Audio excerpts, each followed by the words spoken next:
Talk Radio. Welcome everybody to Morris Talk Live 100. I'm your host, Tarhaka Amana LB, and tonight we're dealing with part 2. Tarhaka presents life, advice, and mind-blowing facts. I got some things that I want to talk about tonight and that we did not discuss on part 1. But tonight, I want to lay some things out. Our special guest is Brother Yoel. We're still dealing with the same 3 questions. What is the best advice we can get about life? When can religion and science exist together? What do we know about death and near death? Those are just a tiny smidget of the questions that we're going to deal with here this evening.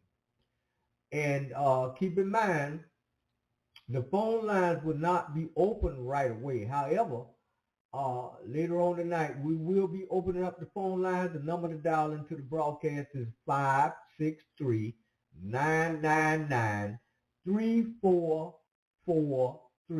563-999-3443. That's the number to dial into this broadcast. And if you do that and you want to, you have something to say or you got a question or what have you, for our guests, press 1 on your phone. The phone lines will open up. The switchboard will give me an indication that you got something to say, and I'll open it up. But before we get down into the broadcast, let me start with our commercials. Y'all hold on a minute. You know, I always do this here, so y'all hold on. What is shocking to me among many people today is they are still trying to function in the public financially instead of moving into the private. It stands to reason if you can't pay a debt with a debt, the only thing left is discharge. Move into the private and learn how to function the right way. Stop losing money, time, and effort. I don't see rich people complaining about a debt problem. Go to TarhakaDebtElimination.org. Let me show you how to do it. Let me show you how to become a creditor. You don't have to keep going through the same thing over and over. I'm right here, TarhakaDebtElimination.org. Let's get out of the public and into the private. Let's become a secured party and a creditor. Okay? Peace. All right. I tell you something else that I've never seen a rich person do. I have never seen, now I'm not saying that it never happened, but I have never seen a person that's wealthy get happy and all excited in a church by a church sermon and get to falling down and whiling all over the floor till somebody got to come and pick them up. Never seen a rich person do that. What? Why? I mean, I've never seen a rich person do it. I'm going to keep on watching because sooner or later I have to see it.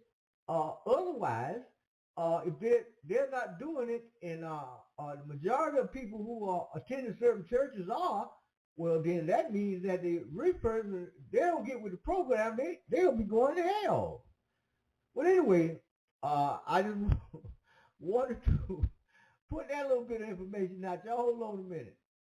When they send you a letter demanding payment, don't toss it in the garbage. Have some fun.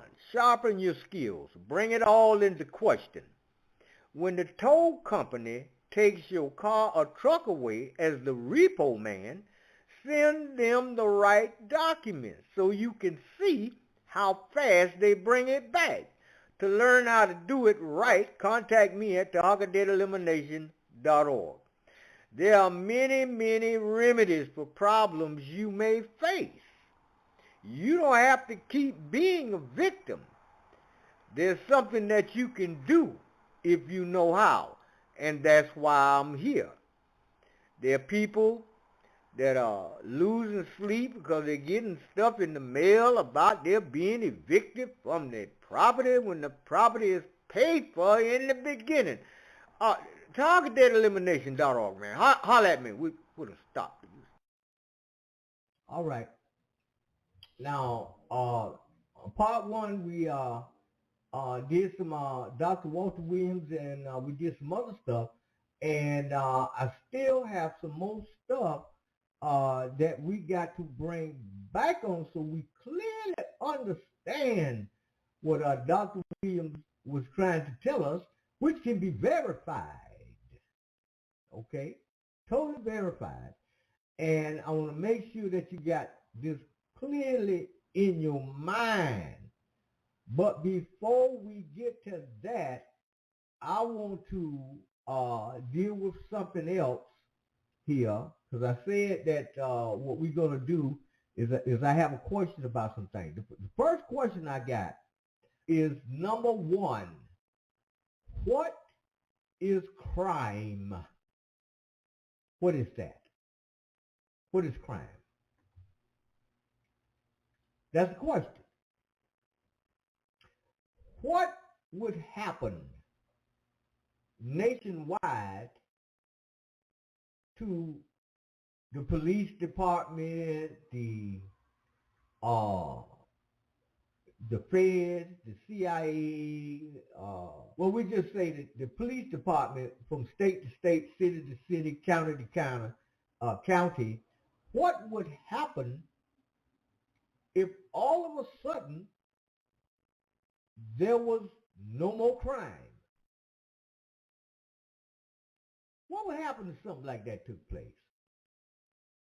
If we didn't have anyone committing a crime, how much would need to be paid to a policeman if there's no crime for him to go and check out and investigate and arrest and to shoot somebody about or get himself killed about if there was no crime? So back to the question, what is crime? What is that? And if there is no more crime, well, we'll say for a period of 5 years, 24 hours a day, 52 weeks a year, 365 days a year, for 5 years, how are the policemen or policewoman going to feed themselves, pay their rent, or pay their mortgage, and take care of their children if there is no crime? How about that? Well, that leads me to another question. Where did police come from in the first place? What is the origin of the police? I mean, what was it, if you, because I look at it this way, if I go into a city and I'm not bothering anybody, I didn't come there to hurt anybody, I'm not stealing anything, I'm not lying to myself first, therefore I'm not lying to anybody else, I'm not committing a crime, and everywhere I go, there is nothing but righteousness. No matter what I've done some kind of way, I'm accused of a crime, I'm arrested, I'm beaten, handcuffed, taken to jail, put in a cage, and next thing I know, they are bringing me before a judge and finding me guilty of a crime. How about that? Well, let's take a look at the origin of the police and see where it came from, because in my personal opinion, and this is just me speaking, I don't think, based on what I know about the origin and the history of the police, I don't think anything has changed. Nothing at all. But anyway, let's take a look at the origin of the police. Y'all hold on a minute. What is the function of the law? When asked this question, most of us would answer easily, laws are intended to maintain order and promote justice, and as members of society, we uphold them. But what happens when those laws promote and spread discrimination and bigotry? In this episode of Origin of Everything, we'll be analyzing the discriminatory history of U.S. law, tracing its origins in colonialism to the present-day penal system. In order to deconstruct this troubling history, we'll be looking at 4 distinct time periods of U.S. law. First, we'll look at the foundation of legal discrimination based on race during colonialism. Next, we'll examine the system of chattel slavery to see how the legacies of colonialism translated into ongoing legal subjugation for black subjects in the U.S. Third, we'll explore how Jim Crow laws extended legal discrimination into the 20th century. And finally, we'll discuss how the concepts of being tough on crime in the latter half of the 20th and early 21st century allowed the continuation and expansion of discriminatory laws under the umbrella of mass incarceration. By tracing this timeline, we'll be looking at the ways discriminatory legal practices have always disproportionately impacted black and brown communities, and how these legacies and laws continue to have adverse effects on vulnerable communities to this day. But before we get into the heart of how laws and sentencing structures can be discriminatory, we should clarify a few key terms, namely crime and punishment. And no, I'm not talking about the Dostoevsky novel of the same name. I'm talking about crime or breaking of laws and punishment, as in the penalty you pay as a result of being found guilty of committing a crime. Although we often think of these things as directly correlated, think of the old adage, if you do the crime, you've got to do the time, there's actually not a direct relationship between how much crime is committed and what types of punishment are meted out.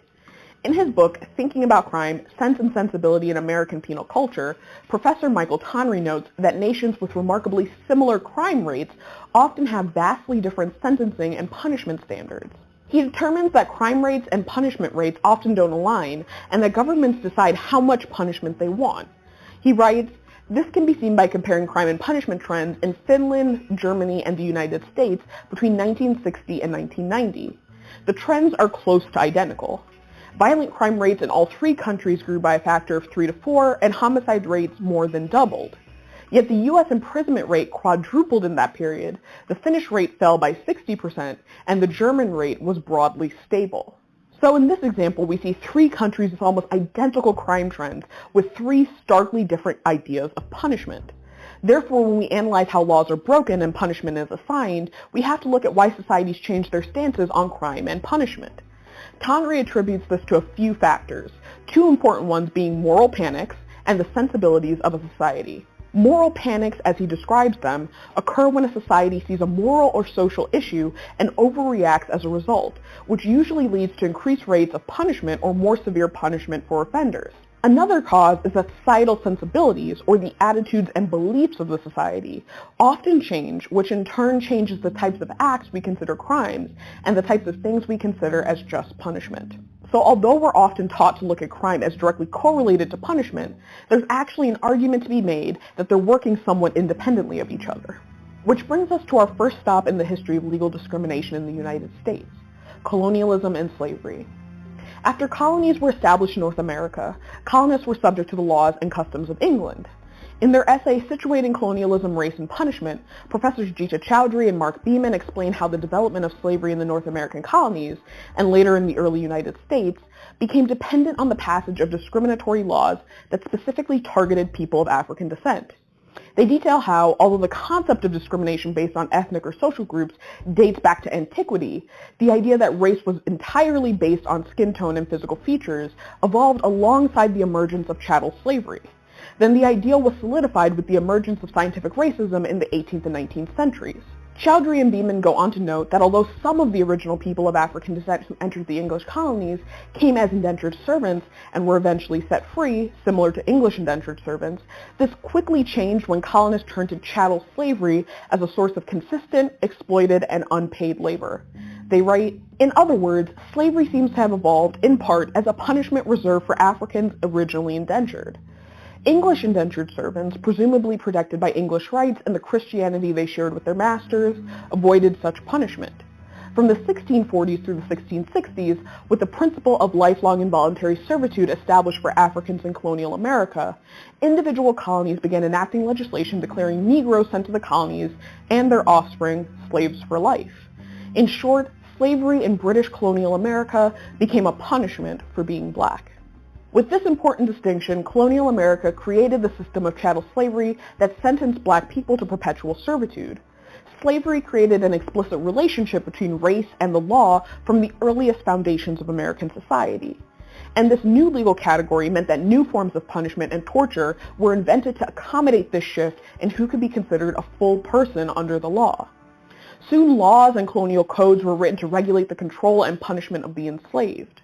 Although slavery was not the first instance of race being tied to laws in the new colonies, the colonization of land in North America was based on the assumption that Native Americans did not have rights to the land they had inhabited long before settler colonialism declared North America as uninhabited. Therefore, laws that allowed white settlers to displace and physically harm Native Americans also established an early relationship between race and the law in colonial America. While most punishment was left up to slave owners and could include torture, brutal beatings, rape, and other inhumane cruelties, more serious punishment, such as execution, was sometimes left up to the discretion of judges for supposed offenses that occurred away from the plantation. But whether it was being dealt by overseers and owners or by the state, the result was a system of exploitation and legally supported subjugation that left black subjects almost entirely outside of the protections of the law. This system remained firmly in place in parts of the United States until 1865, with the ratification of the 13th, 14th, and 15th Amendments. But even these newly won freedoms could not guarantee the continuation of legal and extra-legal methods of racial and social control. Following the close of the Civil War in 1865, the U.S. entered into a period known as Reconstruction, which lasted until the 1870s. Although there were some legal and societal victories for black subjects during this time, they were swiftly overturned and replaced by Jim Crow laws. Jim Crow introduced a set of laws that systematically stripped black citizens of their rights while also relegating them to inferior, separate but equal public facilities like schools, washrooms, and sections of the bus, among other indignities. Black citizens were denied access to basic rights like voting, while also suffering under the weight of racial terror imposed by groups like the KKK and other white supremacists who organized lynchings and other forms of racialized violence. Jim Crow laws effectively relegated black subjects to second-class citizenship based on a racialized caste system where white citizens were privileged above all others. This system of disenfranchisement was also supported by methods of financial control like sharecropping, which effectively reinstated the financial inequity of slavery through unfair practices. And systems like convict leasing guaranteed that black people would be returned to a system almost identical to slavery in everything but name. With convict leasing, private businesses could rent the labor of prisoners to complete tasks. The businesses would pay the state, and the prisoners would be forced to perform labor for free. As a result, Southern states started incarcerating newly emancipated black citizens at a higher rate, for anything from petty theft to vagrancy to other vaguely defined laws. This practice lasted from the late 19th century into the early 20th century. For more on the convict leasing system, check out our episode, Why Do We Have Private Prisons?, right here on our channel. The story of Jim Crow finally came to an official end with the emergence of the modern civil rights movement of the 1950s and 1960s, when civil rights leaders and activists fought to have these decades-long practices rolled back. But that only led to new ways of racialized legal discrimination. In her book, The New Jim Crow, legal scholar, civil rights lawyer, and advocate Michelle Alexander details the relationship between race and continued legal discrimination in the form of mass incarceration. In the 1960s, the prison population in the United States was around 200,000, but by the early 2000s, that number had exploded to over 1.5 million people in prison, with hundreds of thousands in other penal facilities. Think youth facilities, jails, and immigrant detention centers. And much of that increase can be attributed to Reagan-era war on drugs policies, although the war on drugs was first popularized by the Nixon administration in the 1970s. Popular wisdom connects these policies to the rise of crack cocaine across the U.S. However, according to Alexander, the official political campaign in 1982, known as the War on Drugs, actually predates the rise of crack cocaine addiction it was commonly assumed to address. She writes, "A few years after the drug war was declared, crack began to spread rapidly in the poor black neighborhoods of Los Angeles and later emerged in cities across the country. The Reagan administration hired staff to publicize the emergence of crack cocaine in 1985 as part of a strategic effort to build public and legislative support for the war. The media campaign was an extraordinary success. The media bonanza surrounding the new demon drug helped to catapult the war on drugs from an ambitious federal policy to an actual war. Because of its cheaper price, crack cocaine use spread more rapidly in poor communities than its more expensive counterpart powder cocaine. After the war on drugs picked up popularity and speed, we began to see the rapid incarceration of minorities, oftentimes for non-violent drug-based offenses as a result. And those arrested for crack cocaine-related charges face much more severe sentences compared to other drug offenses. For example, it was common practice to follow the 100-to-1 rule. An op-ed in the New York Times explains, "In what's known as the 100-to-1 rule, federal law mandates a 10-year sentence for anyone caught with 50 grams of crack, about the weight of a candy bar. To get a comparable sentence, a dealer selling powdered cocaine would have to be caught with 5,000 grams, enough to fill a briefcase." This wasn't rolled back until 2010 when Congress passed the Fair Sentencing Act. The act reduced the disparities between sentencing for crack and powder cocaine from 100-to-1 to 18-to-1. But despite the partial reversal of war on drugs policies, the U.S. still imprisons more people per capita and overall than any other country in the world. And although African Americans made up only roughly 13% of the U.S. population in the 2010 census, in many areas they are the majority of the prison population, even though they are not necessarily committing crime at a higher rate than white populations. As a result, Alexander writes, "Although this new system of racialized social control purports to be colorblind, it creates and maintains racial hierarchy much as earlier systems of control did." Like Jim Crow and slavery, mass incarceration operates as a tightly networked system of laws, policies, customs, and institutions that operate collectively to ensure the subordinate status of a group defined largely by race. In her book, she details the ways that those who are convicted of crimes are permanently labeled as felons and thus systematically barred from access to the full rights of citizenship through processes like employment discrimination, being denied the right to vote, and being excluded from jury duty, although some activist groups are fighting to reverse or lessen these discriminations. So this episode just scratches the surface of the ways that laws can be established to promote unequal life outcomes for different citizens based on race. We haven't even begun to cover other forms of legal and extra-legal discrimination that occur on the basis of gender, immigration status, sexuality, and class, not to mention other minority groups that have been exposed to increased policing, surveillance, and punishment as a result of legal discrimination. It also raises fundamental questions about the law, namely who is it meant to protect and at whose expense are some of these policies enacted. My hope is that this serves as a productive primer to the ways that law can be manipulated to serve certain groups over others, and will inspire us all to remain dedicated to recognizing and standing against injustice wherever it arises. This is just our first episode on this topic, so be sure to check out the second part right here on our channel. Hey Originauts, this is just a reminder that you can become a member of our Patreon page. Starting at $3 a month, you can gain access to a patrons-only feed with all types of cool behind-the-scenes footage, as well as 24-hour early access to every new video. And at some of our higher tiers, you can also get other great benefits. So check out the link down in the description, and I'll see you soon. I grew up with this idea, or at least I was told, that police are here to protect us. And I think that a lot of the conversations you're seeing across the country are basically asking the question, well, wow, police are here to protect us. Why does it seem like at least a lot of communities feel like that's not happening? See, how long is this program? This is David Cooper, a retired Wisconsin police chief with over 30 years of experience. He's been on the front line fighting for change inside police departments for years now. Well, should we start at slave patrols? Yeah, start with slave patrols. Slave patrols were an organized group of armed white men who would monitor and enforce discipline upon black slaves in the 1800s. And then that kind of morphed into Jim Crow.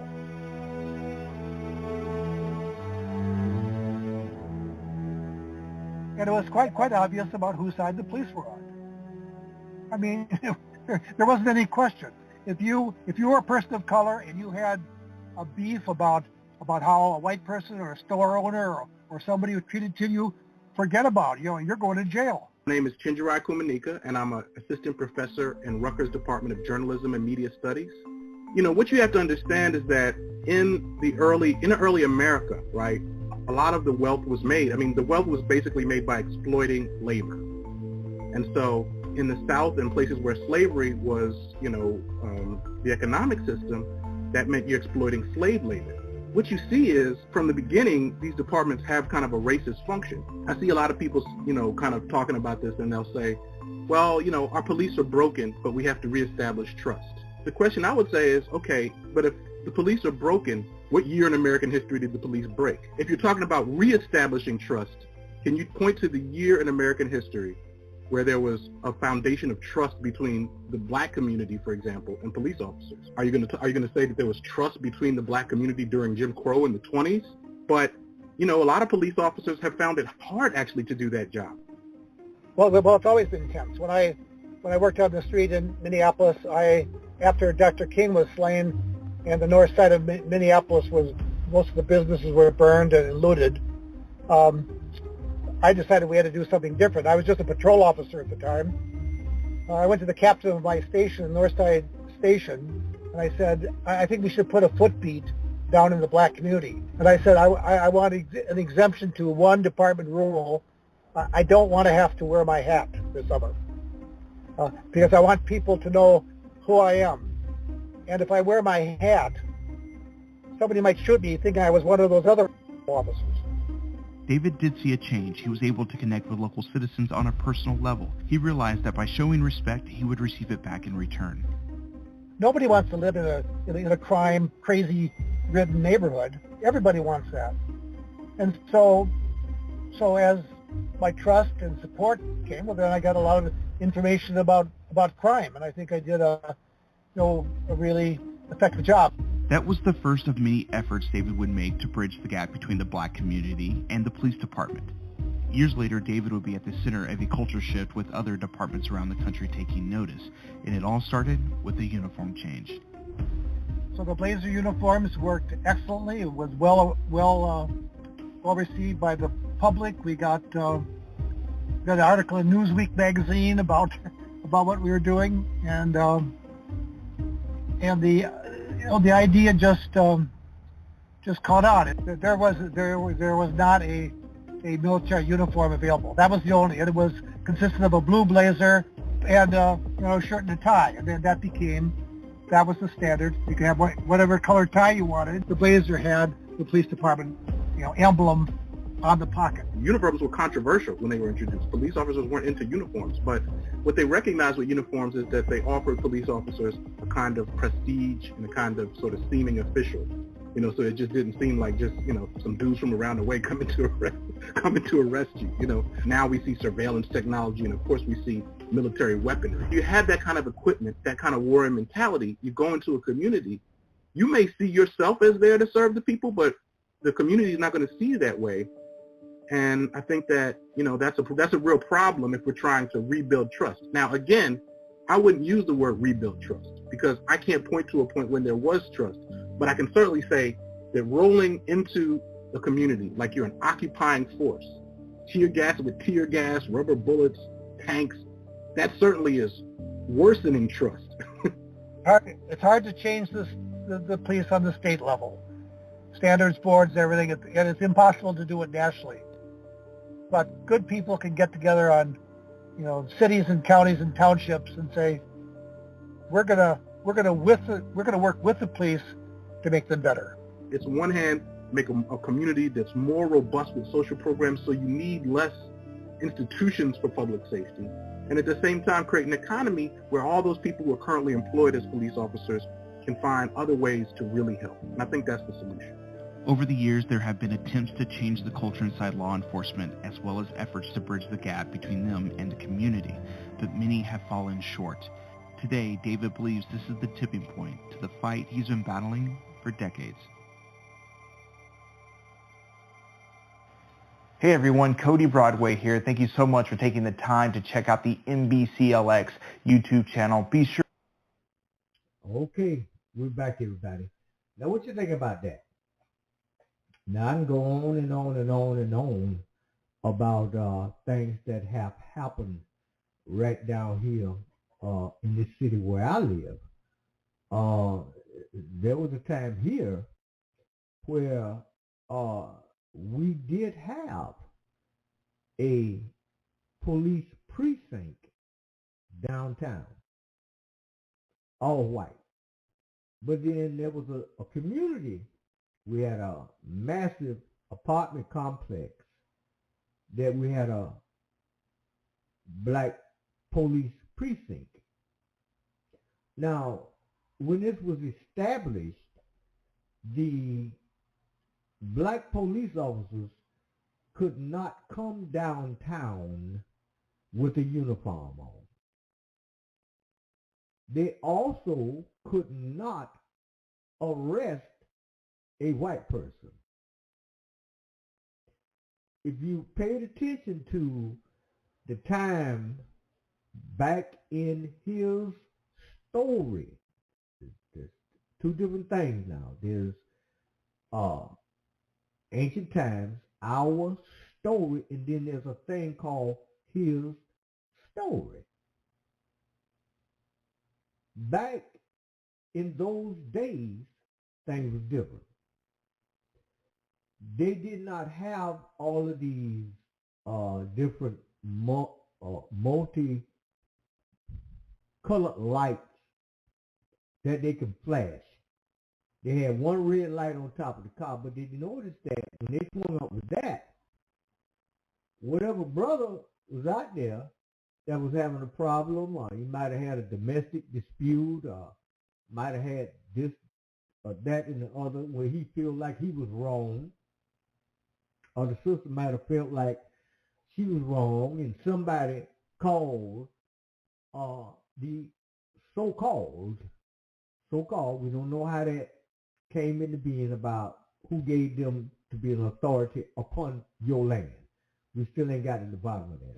I've gotten to the bottom of it, and it will be presented. However,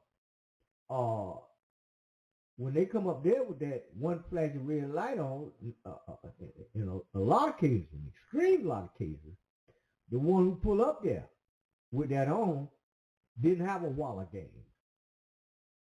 And it resulted in the joker that had on this uniform and the gun and the badge and all this right here. Sometimes him and his buddy end up in the hospital. Both of them got it tore. But anyway, I want to put this out, and we're back to the same question: what is crime? Because this thing has spiraled totally out of control to the point we have media involvement now. And I want you to think about this. We have media involvement now that's in favor of the police and the job that they're doing. And then we have the police on TV leading the people to believe that we're out here, we're trying to protect the community, and we're trying to, well, wait a minute, where did all of this come from? And because we just got through listening to how you was created, how you came about and all this, how has we morphed into all of this right here, this, that, and the third about you protecting the community? What I would recommend for you to do is go over there to on YouTube. There's a video there on this man up north. I think it was in North Carolina, and he tell you the story about when they messed with him. He said, "Well, look, I'm on private this and private that, and I haven't committed any crime. I don't need your driver's license. That's your property. I don't need that. I have a right to travel. That's what I'm doing. If you do this, that, and the third, I'm going to sue you." And he ended up suing the entire city. The po-po, all of them. And he won. He didn't lose, he won. And I'll give you that information when you contact me, and because I've already put this out before, and I want to keep telling the same thing. We are also under the impression that, and this is where I learned this from, he said you discover that the police department is not connected to the city. A lot of us think, well, the police department is a part of the county. They are connected to the city, their a county and city institution that's protecting the interests of the city. No. This is a private company that deals with private company policy. And if you listen very, very closely, especially when there's been a shooting. Now, we got a shooting right down here in Jacksonville, Florida now, where they tell you, well, the officer said that when he approached the subject started running, and he noticed that the subject had a gun, and the subject turned around, and the officer shot the subject, and the subject died, but the officer was not hurt. Now, this is what the media tells you. Then when you say, well, okay, y'all supposed to be armed with cameras now, so what we want to do is we want to see the footage, and the police will tell you that, well, we're examining it, we're looking for this, that, and the other, and we're going to eventually release this to the public. We don't want anybody editing anything. We don't want no AI technology in nowhere to make it appear as if the man had a gun when he didn't have a gun. This is what this thing is morphing into. Then we had another man, and I know y'all know this brother here. You can go back and listen to his videos. Billy Carson.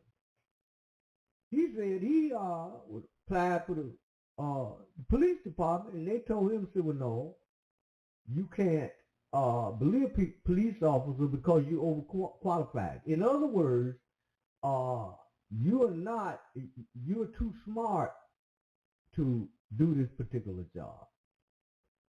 Well, if that's the case, in my opinion, what kind of people do you have out here on these streets? And I know for a fact that you are not a part of the county's government. We got the mayor,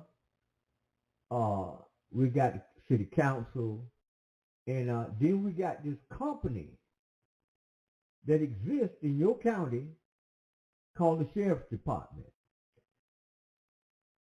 who's there to protect the interest through contract of the people that's financing them. Don't take my word for this. Go and do an investigation. This has happened over and over and over again, but if you pay attention and you do an investigation, you will discover it. This is not something you just happen to overlook, because we had a situation down here a few months ago where a young man struck out running from the police. When they finally caught up with him, and keep in mind, he didn't have no weapon. They slammed him to the ground, and it had to be about 5, 6, or 7 grown men on top of this boy here. He young man. I mean, he couldn't have weighed no 160 pounds. He didn't weigh 160 pounds.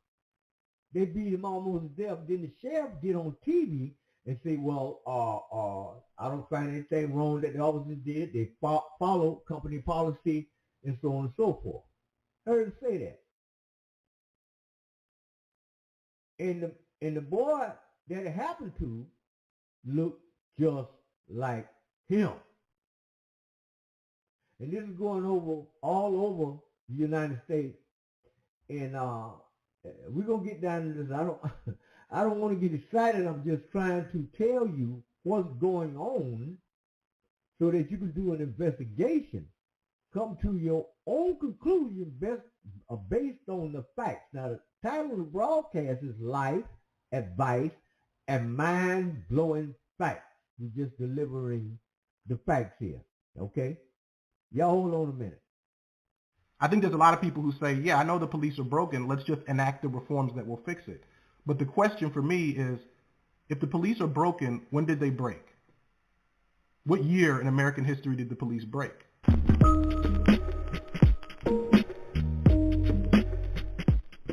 It seems really trite to say if you don't study history, you're doomed to repeat it, but nothing illustrates that more than the history of policing. Policing, in one form or another, has existed since colonial days, in the form of night watches, local sheriffs, and militias. But it wasn't until the 19th century that northern cities such as Boston created modern police departments as we would recognize them today. These northern departments were not the first example of a uniformed, publicly funded law enforcement institution in America. By the time the northern colonies were afoot in the 17th century, the idea of keeping track of the most valuable asset in the United States, that is, enslaved Africans, animated much of what we recognize today as law enforcement. In the 1700s, the South saw the rise of official, salaried slave patrols, whose task was to capture, control, and brutalize enslaved people.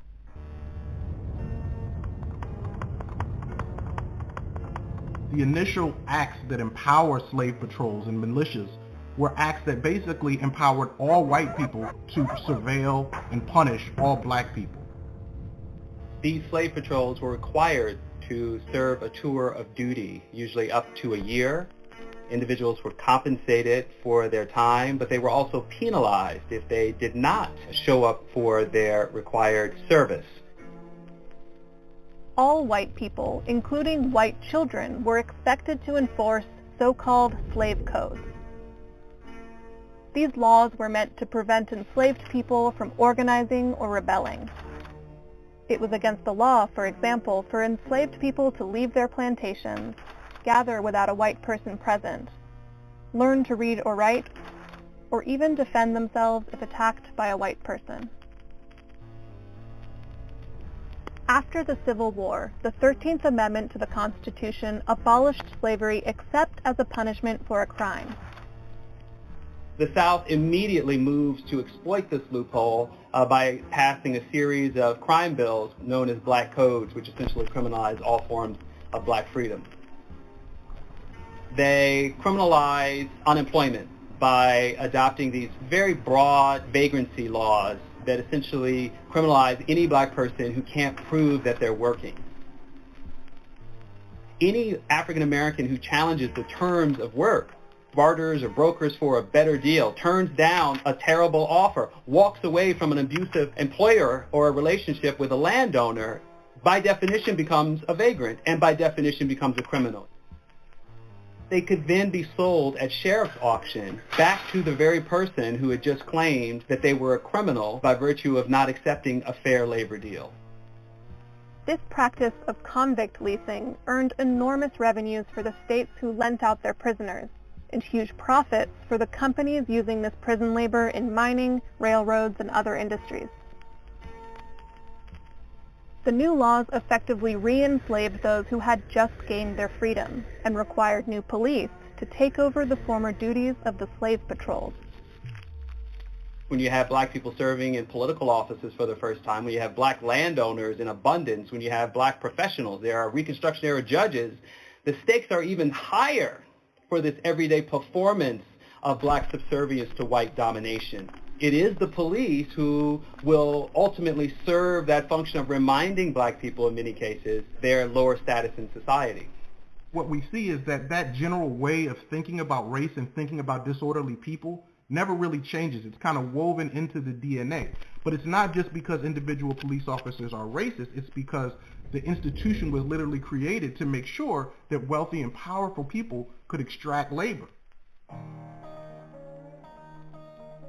Early police departments in the North had a similar goal to control labor, and were notoriously corrupt. The police functioned as an expression of political elites and powerful, affluent people who essentially wanted poor people to stay in their segregated slum communities. Police often functioned as enforcers of political machines, functioned one step removed from gangs. Police often worked in the service of business owners who were faced with growing unrest among their labor forces in the wake of mass European immigration and rapid industrialization. One of the best examples of this is the Pennsylvania State Police.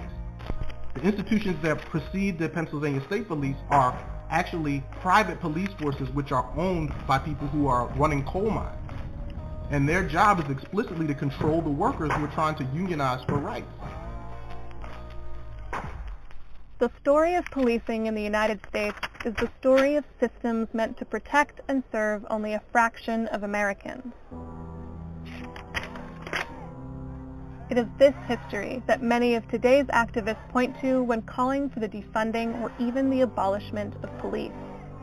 The cops not protecting us, we gotta protect us. The ability to police crime or inequality or poverty or races or whatever was the social problem to be solved by law enforcement was always an act of political power and discretion. And it just so happens that African Americans have stood in that position for the longest of any other population. What the history does is it allows us to decouple the idea of public safety from the idea of police. What actually protects women from rape and from sexual assault, right? What actually stops people in communities, both black and white, from killing each other? What kinds of things actually help people who are mentally ill? Are those things police? And I think very quickly, once you reflect on that, you realize the answer is no. We have to stop saying police are broken. We have to say police are working, and we need to create another institution to do public safety.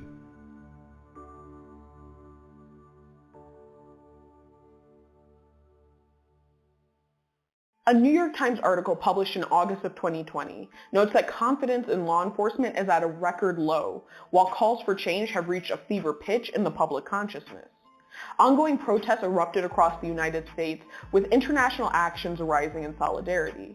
Videos posted on social media sites reveal what citizen protesters see as enduring law enforcement violence and extrajudicial killings of people in black, brown, and impoverished communities. In some camps, people have started to dismiss bad apple arguments that frame law enforcement abuses as individual aberrations.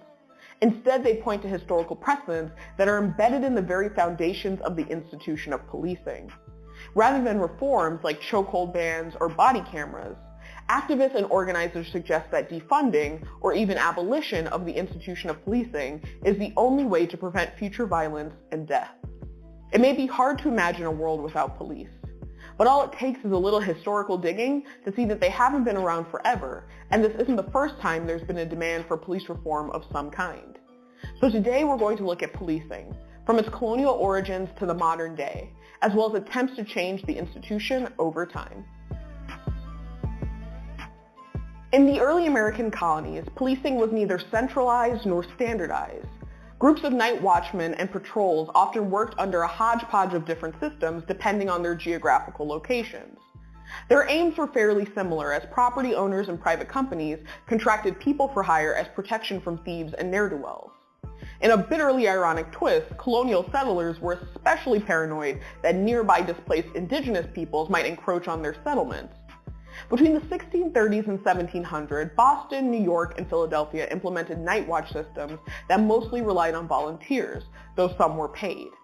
These people would sign up for dates and times to patrol, often sent to make sure locals were neither gambling nor engaging in sex work-related activities. This system was extremely inefficient, as night watch also served as punishment for some people, tempting volunteers to participate in the vices they were meant to watch. Frequently, these night watchmen spent their shifts getting drunk and falling asleep while on duty. Southern colonies focused on protecting other forms of property. Priorities rested on the maintenance of human chattel, enslaved Africans upholding colonial economies. The first American slave patrols were formed in the first decade of the 18th century in the Carolinas. These groups of 3 to 6 patrolmen often traveled on horseback, carrying whips, ropes, and guns. Enslavement led to the enactment of slave codes that patrols enforced. Night watches in the northern colonies had similar duties. Though chattel enslavement was less practiced there, these watches were still tasked with controlling enslaved populations. Connecticut and New York even passed slave laws that served the same function. These laws criminalized attempts at escape and rebellions of the enslaved against their enslavers. Over the next 100 years, night watches, for-profit hires, and slave patrols worked in pursuit of similar ends by different means. The notion of a centralized municipal police force actually originated in the UK by way of economist Patrick Colquhoun and his treatise on the police of the metropolis. Influenced by ideas from the Scottish Enlightenment, Colquhoun's treatise has been credited with reforming night watches into a means of maintaining social order. Rather than just surveilling crimes, they would discipline labor. These reforms required prioritization of moral reform for members of the lower classes in rapidly urbanizing areas. Members of the middle and upper classes welcomed this new development, while everyone else resisted. Regardless of this resistance, municipal police forces started to form in the late 1820s. These new ideas gained traction and spread internationally. Across the pond, American cities began instituting municipal police forces, one of which was founded in Boston in 1838. Increasing urbanization and immigration from places like Germany and Ireland meant that people perceived older methods of social control as insufficient. That many of these immigrants were Catholic further marked them as dangerous others. Communities of freed black people in northern states were not policed or detained as frequently, except when moving outside of the boundaries of their segregated sections of the city. Police were also asked to watch for potential threats of labor activity. Violence between police and striking workers, even if instigated or propagated by the police, could be framed as less a matter of private interest disciplining laborers than a force for public good curbing riots and maintaining order.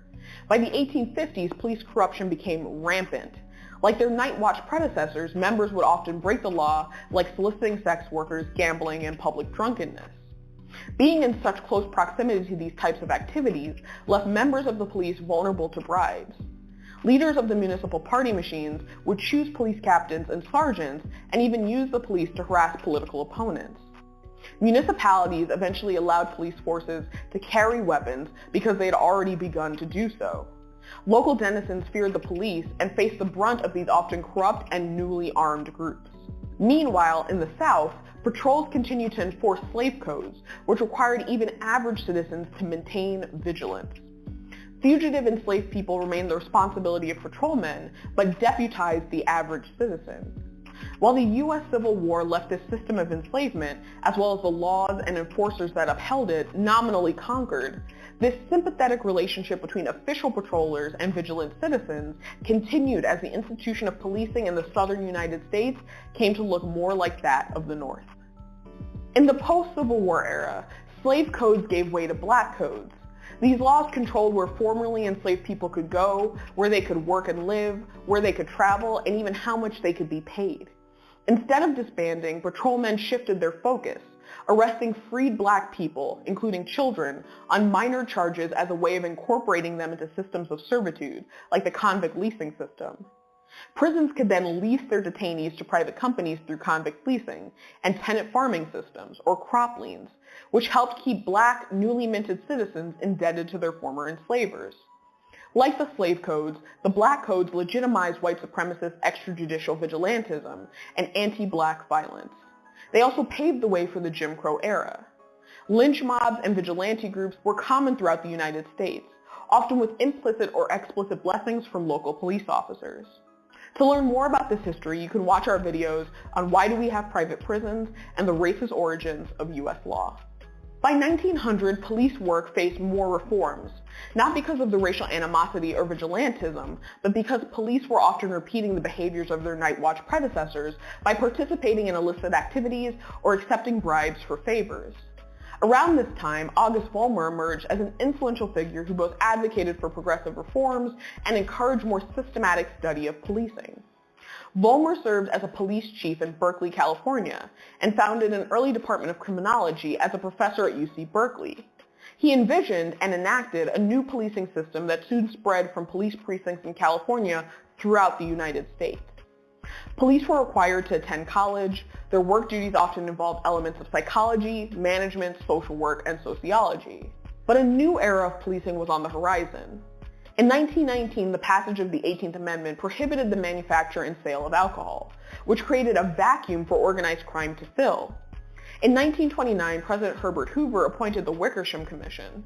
Its main duty was to examine problems with law enforcement. Over the next 2 years, the commission produced 14 volumes on their findings.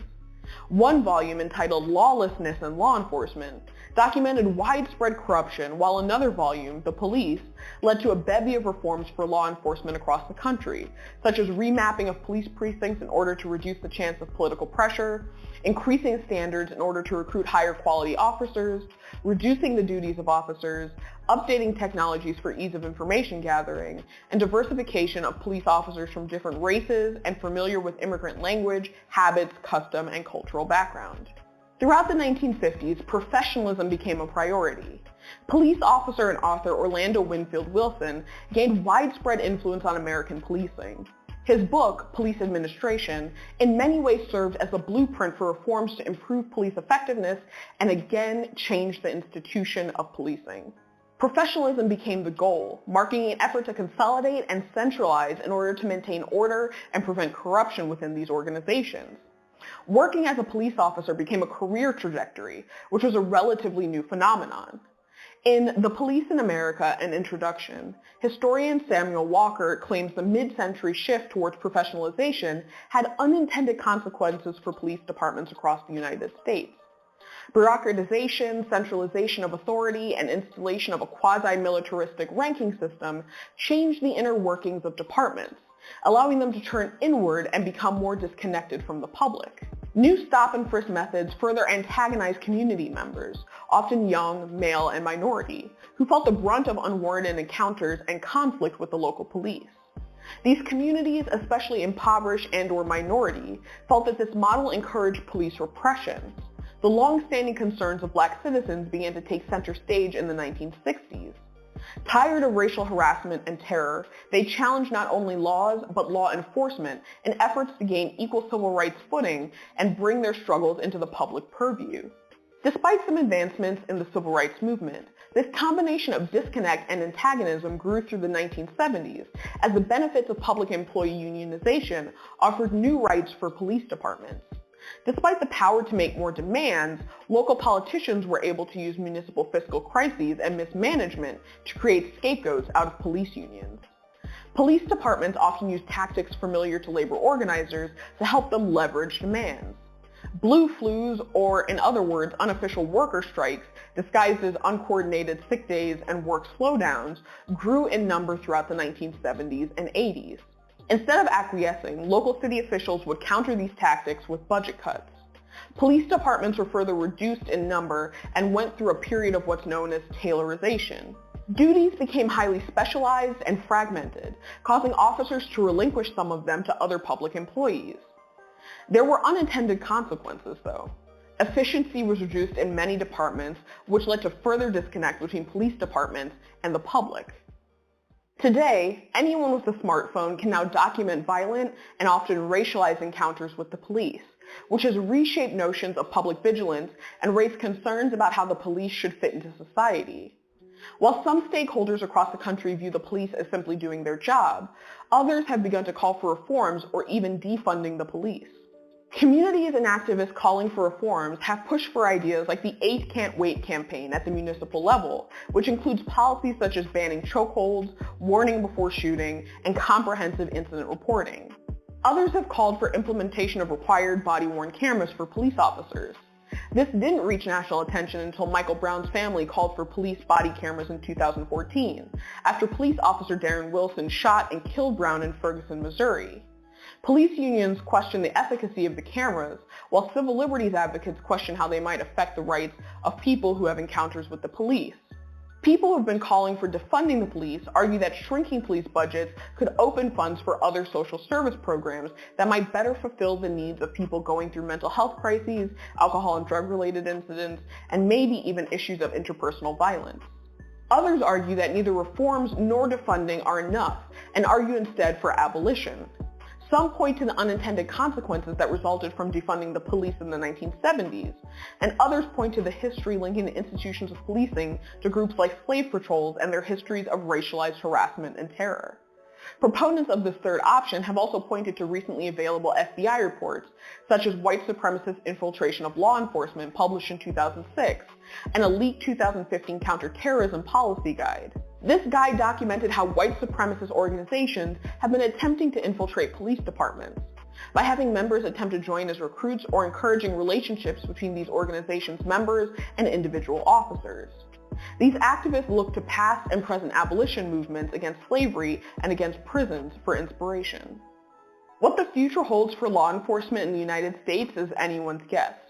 Perhaps things will settle and nothing will change.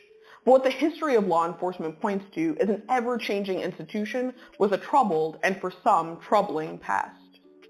Hey Originauts, this is just a reminder that you can become a member of our Patreon page. Starting at $3 a month, you can gain access to a patrons-only feed with all types of cool behind-the-scenes footage, as well as 24-hour early access to every new video. And at some of our higher tiers, you can also get other great benefits. So check out the link down in the description, and I'll see you soon.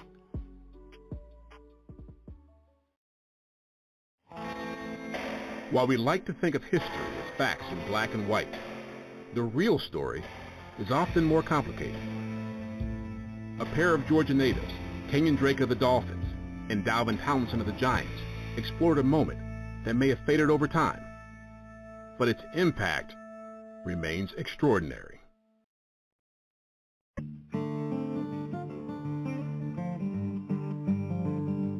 Kenyon, Dalvin, we're on an important part of Atlanta history right now on Auburn Avenue. I want to introduce you to somebody who's very important to the city of Atlanta as far as being a historian here. This is Sergeant Tanya Austin of the Atlanta Police Department, Dalvin Tomlinson, Kenyon Drake. And we are here because, as you guys growing up in Atlanta know, this used to be the power center of Atlanta. Great things happen here. A historical building right here as far as life insurance. The first black newspapers down here. James Brown got his start down the road. But there was something that didn't happen here for a long time. When all this stuff was happening, it was the police department. Can you talk about that, Tanya, and why this is so important? Sure, I can. These men here were the first 8 African-American officers. This was the beginning of diversity for the Atlanta Police Department. Residents of that area and that community were fearful of the Atlanta Police Department because primarily they were made up of Klansmen during that time. So there was this mindset that our communities deserve justice like other communities. Things began to change in 1946 when the landmark Supreme Court ruling outlawed all white primaries. This created a massive voter registration drive in Atlanta, and the Auburn Avenue clergy made the most of the opportunity. The clergy and the head of the churches came together with the community and said we're going to give them 20,000 black votes to get police officers in our community that we want. The politicians accepted it because they knew they needed the black community to win the race. So the community on Auburn Ave got those police officers to patrol their streets for them. People in the community were so excited about this that a parade broke out, impromptu, on that moment. And can you talk about just what happened and what led to that? April 3rd, 1948, they patrolled Auburn Avenue. People lined the street so that their children could witness African-American men wearing the patch that they had never seen black men wear. So it was a moment of great pride. Some of them described it as disbelief. This went on for a while because the people couldn't get used to the idea of seeing the black police officer in uniform walking the beat. It was a very tense time in politics, and desegregation was just not something that was embraced. And so they contended with that when they came to work every day. There was still a lot of backlash and racism in the time. Black men were boys and Negroes and the other N-word. They were chastised by their colleagues. The white officers would taunt black officers because they didn't want to see them with the power that they had. So for that reason, they were given a separate precinct, which was makeshift. It was the Butler Street YMCA, and they made a precinct in the basement of this building. They were not allowed to leave with their uniforms or their equipment. They had to leave it here, and they could not arrest any citizen that was not African American. You know, my grandparents talked about the struggle and what it took for them, the sacrifice they made for my parents to be here, and then your parents do the same thing, and then all you want to do is continue that process. If you want something great to happen, it's going to take time. Yeah, it's never going to happen when you see it. It's always, you got to make things happen for the next generation.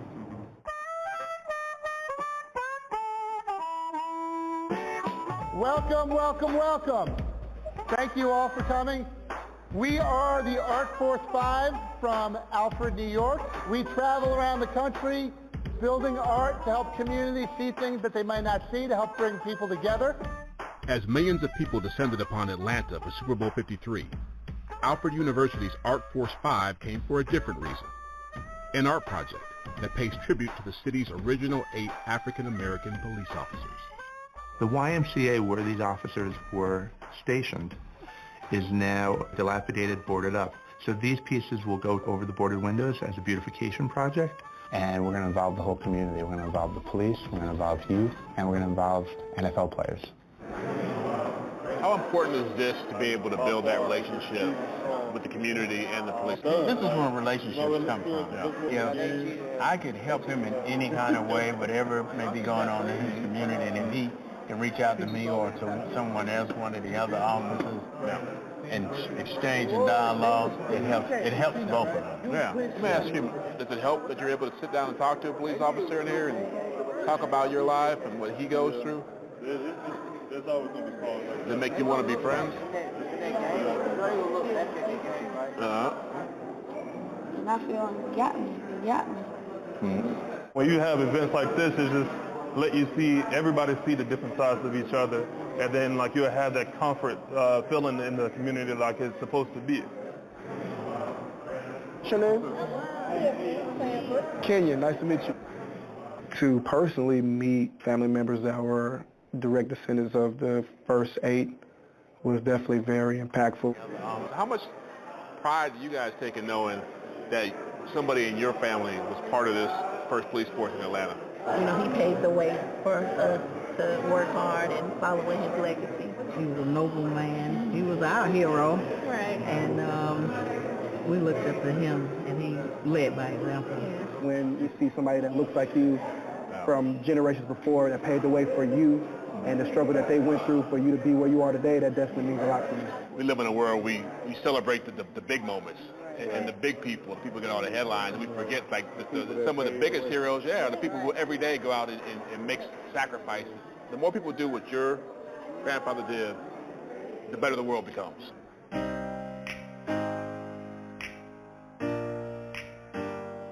The mural's journey down Auburn Avenue honors the original 8 officers and offers a chance to reflect on the road the entire community has traveled.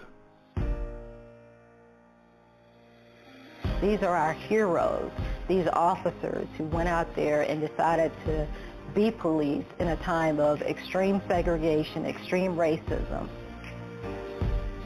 Something like this will definitely influence change. It'll make people recognize the past so we can make a better future. The children that witnessed that and took part in painting this can always drive by this building and think about the contribution they have given back to those officers, thanking them for the service they gave the city. For me to have this opportunity, it really means a lot because now I can tell my family and my kids that I was able to have a small part in such a big moment in the history of Atlanta, the history of my people, and the history of this country.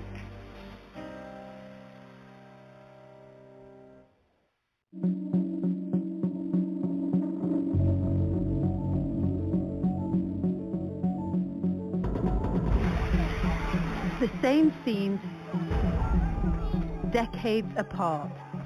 Protest, fury, anger, hurt spilling out across America and around the world. The cause, racism, police brutality, inequality. George Floyd was a 46-year-old father who was stopped by police in Minneapolis on the 25th of May. Suspected of using fake money to pay for cigarettes. A white police officer was seen kneeling on Mr. Floyd's neck as he was pinned to the ground. He repeatedly cried, "I can't breathe." He was held down for 8 minutes and 46 seconds. After 6 minutes, he stopped moving.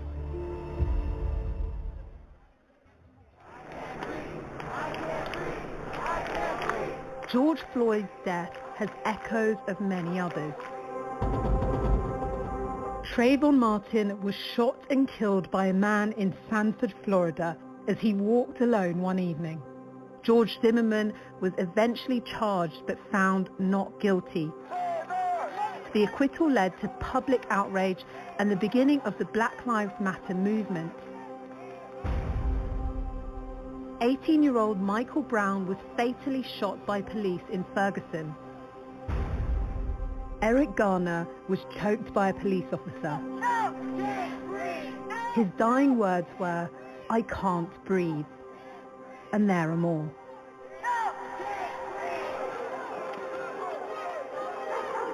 America has a long, painful history of racism and segregation.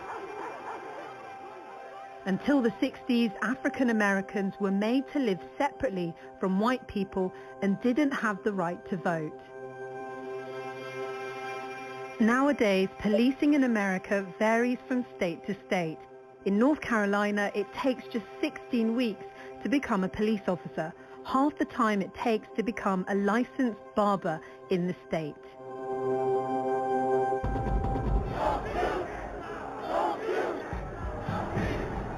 Racism and inadequate training in a country awash with guns are a toxic mix. But in America now, the fight for justice, liberty and equality has spread across the world and has become everyone's.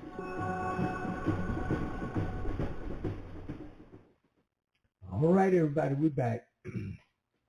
I think that with these two plugs that we ran, I think this pretty much spells it out for you and lets you know what you're up against. And I'm up in age now, and a lot of what I have experienced and what I've seen and what I have actually been through, when I tell people about it, it's so fantastic and unbelievable, because what people try to do is they try to equate what you're saying with what they are experiencing right now. But it doesn't match with the morph and what things have morphed into. So what I want to do now is I want to go a little further back, and then we're going to get to the cause.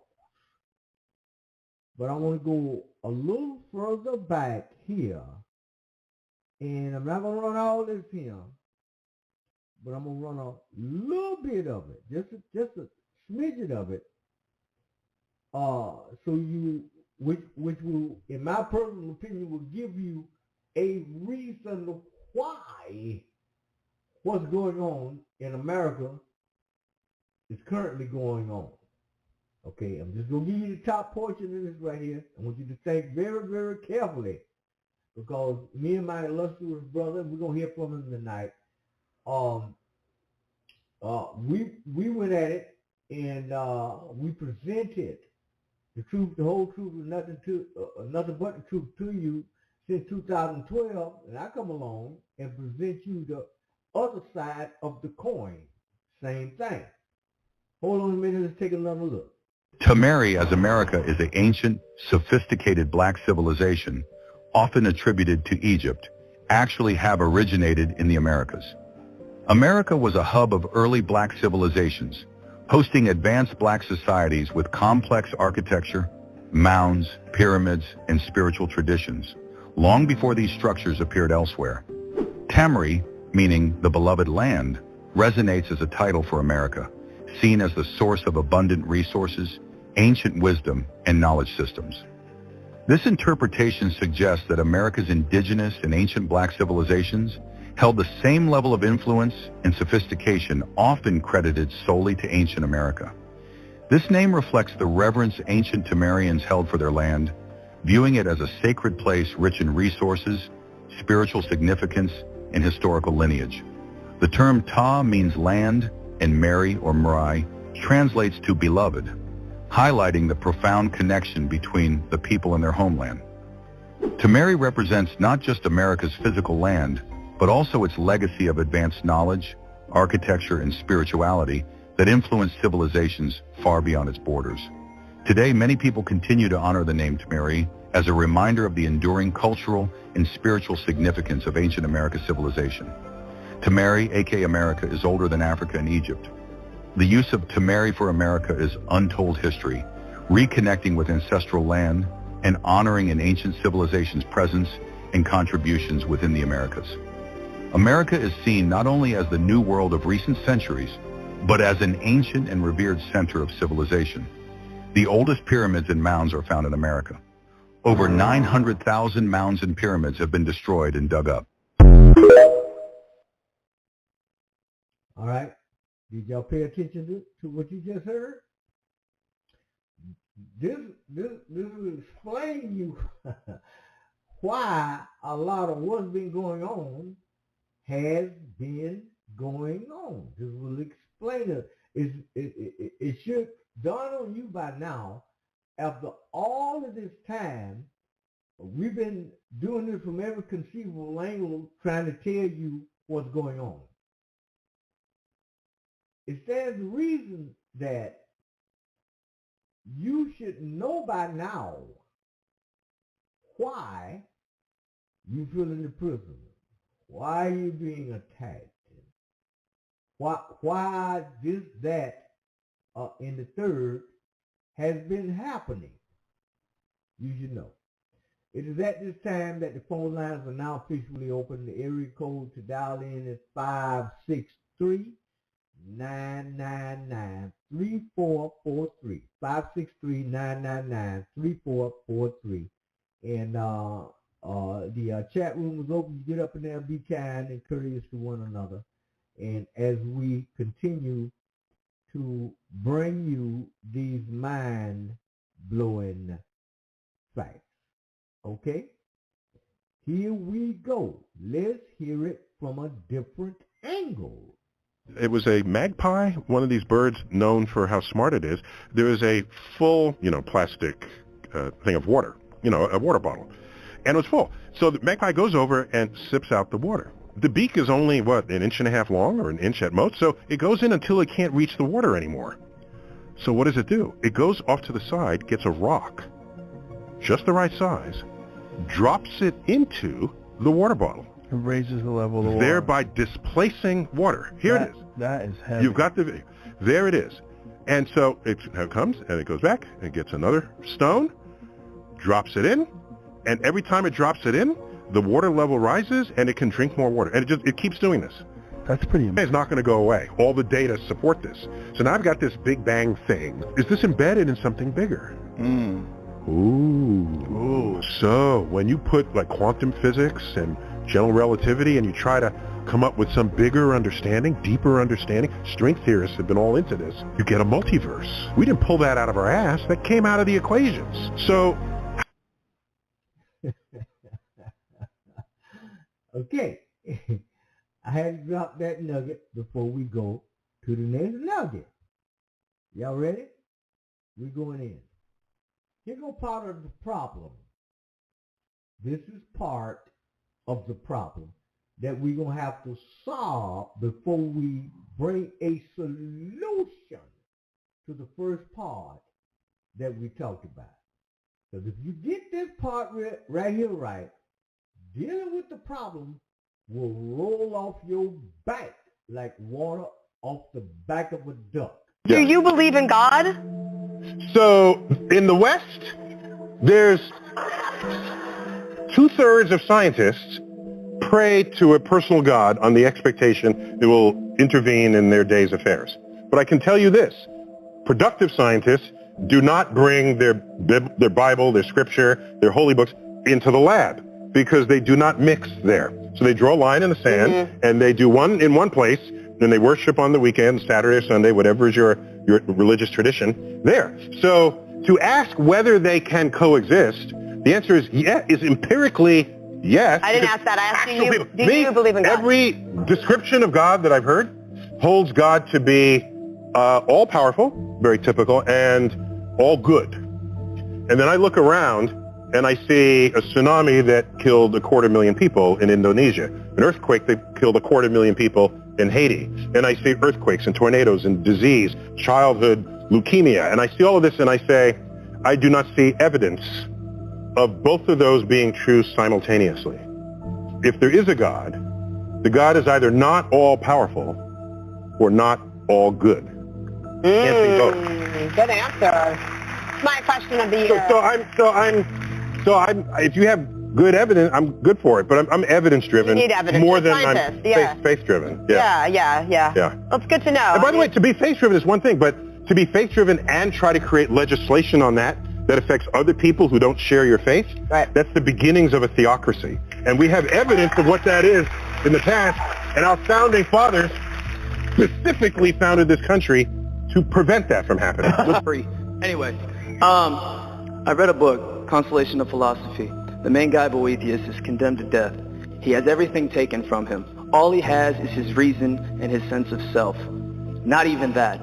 But he attempts to console himself to this execution by reasoning that the world has order, that there is something that keeps things together, and he uses his reason to try and get to the root of why he should be at peace at death.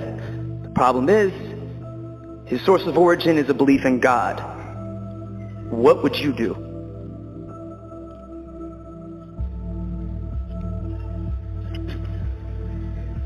Well, I don't know if I fully understand the question. I do know that if he's about to be executed...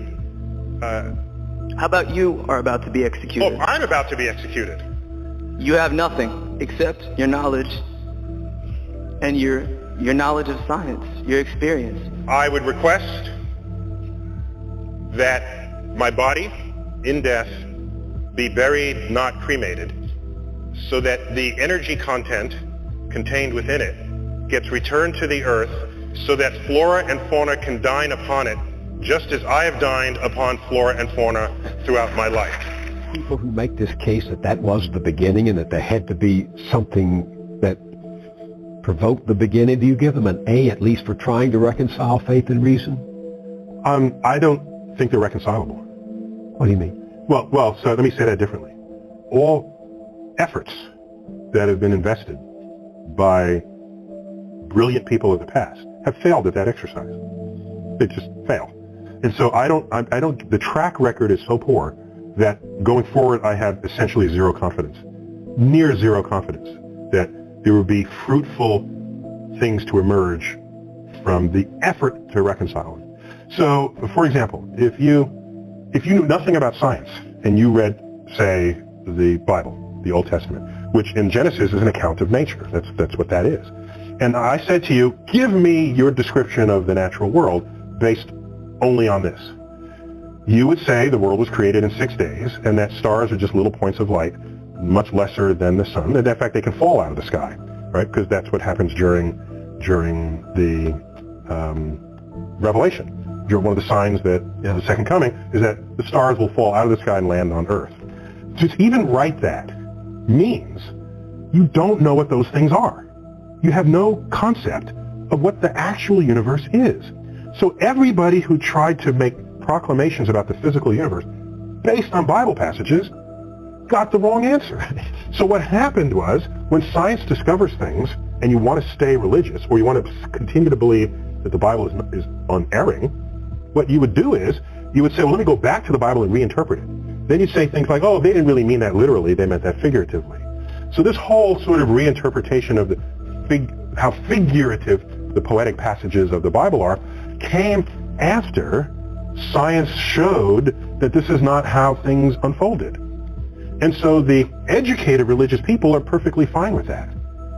It's the fundamentalists who want to say that the Bible is the literal truth of God, and want to see the Bible as a science textbook, who are knocking on the science doors of the schools trying to put that content in the science.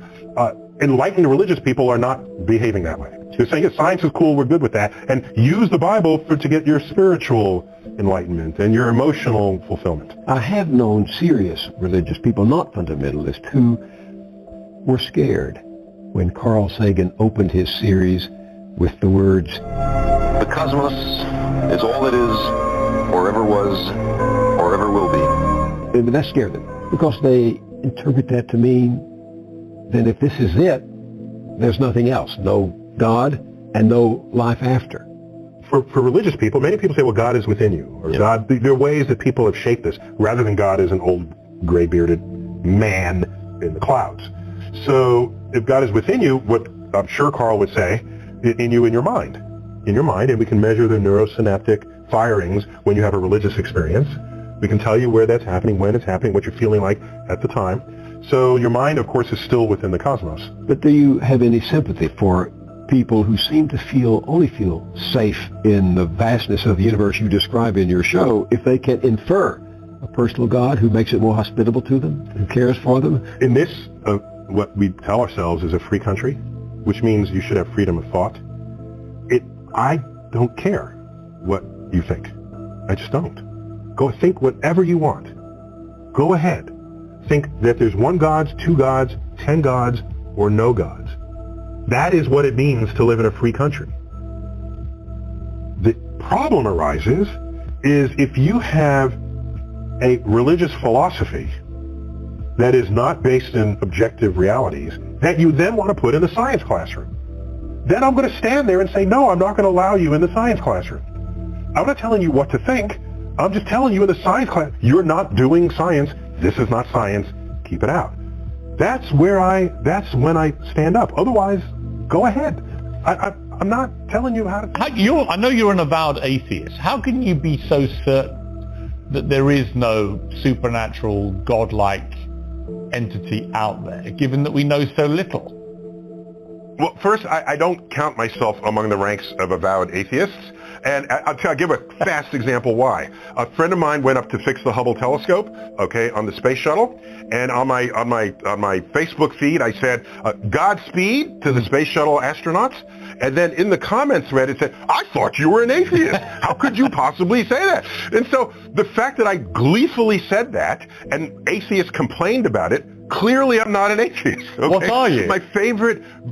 My favorite Broadway musical of all time is Jesus Christ Superstar, which I saw in real time in New York City.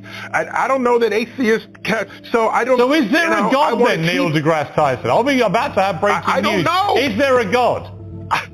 Okay, what I will tell you is that there are a lot of unknowns in the universe, but just because there are unknowns does not mean there's a deity in the unknown. If you're going to assign a deity to that which...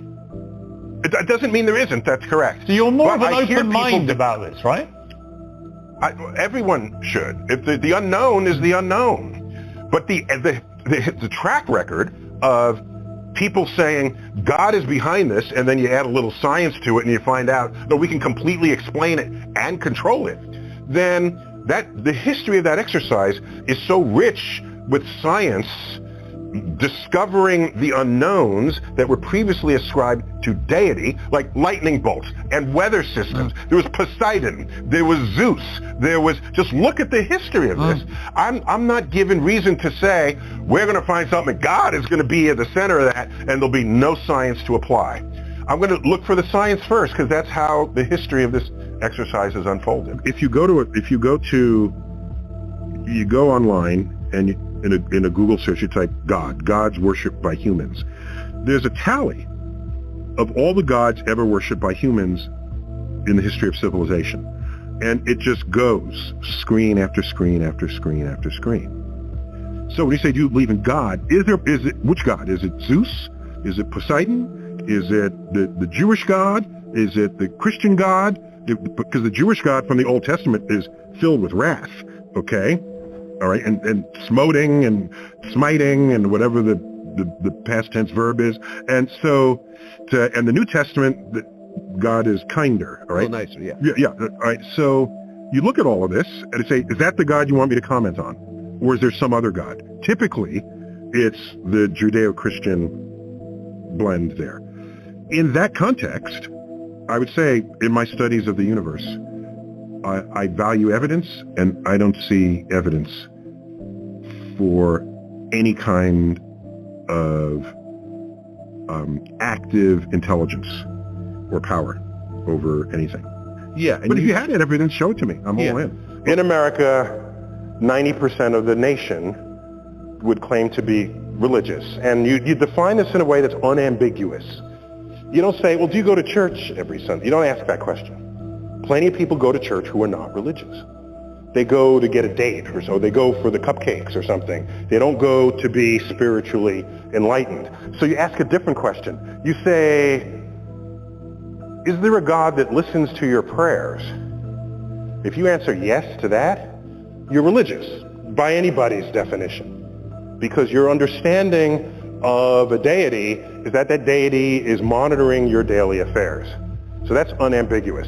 This number's dropped in the last couple of years, but it's about 90%. Turns out if you go to college and get an advanced degree, a master's or a doctorate, where these are degrees where you actually question the state of existing knowledge. The undergraduate degree doesn't really do that. You're learning from textbooks that are written by somebody else. Your doctrines are already there. The higher degrees imply that you are questioning the very fabric of the knowledge you had previously learned. Among that community, it's 60%. It has dropped. Well, that's interesting. Let's keep going. How about scientists of all stripes? So biologists, chemists, let's include engineers as well. People who have formal scientific training, mathematicians as well. Okay, what happens next? Drops to 40%. Now, if you look at this number, it looks like, wow, so scientists, the public is 90%, scientists are 40%. No, the drop is not that significant because every scientist has an advanced degree. So in fact, the drop is not from 90 to 40, the drop is from 60 to 40. So becoming a scientist is not as big an effect on whether you're religious as you might otherwise think. Most of the drop comes because you're educated beyond the level of college.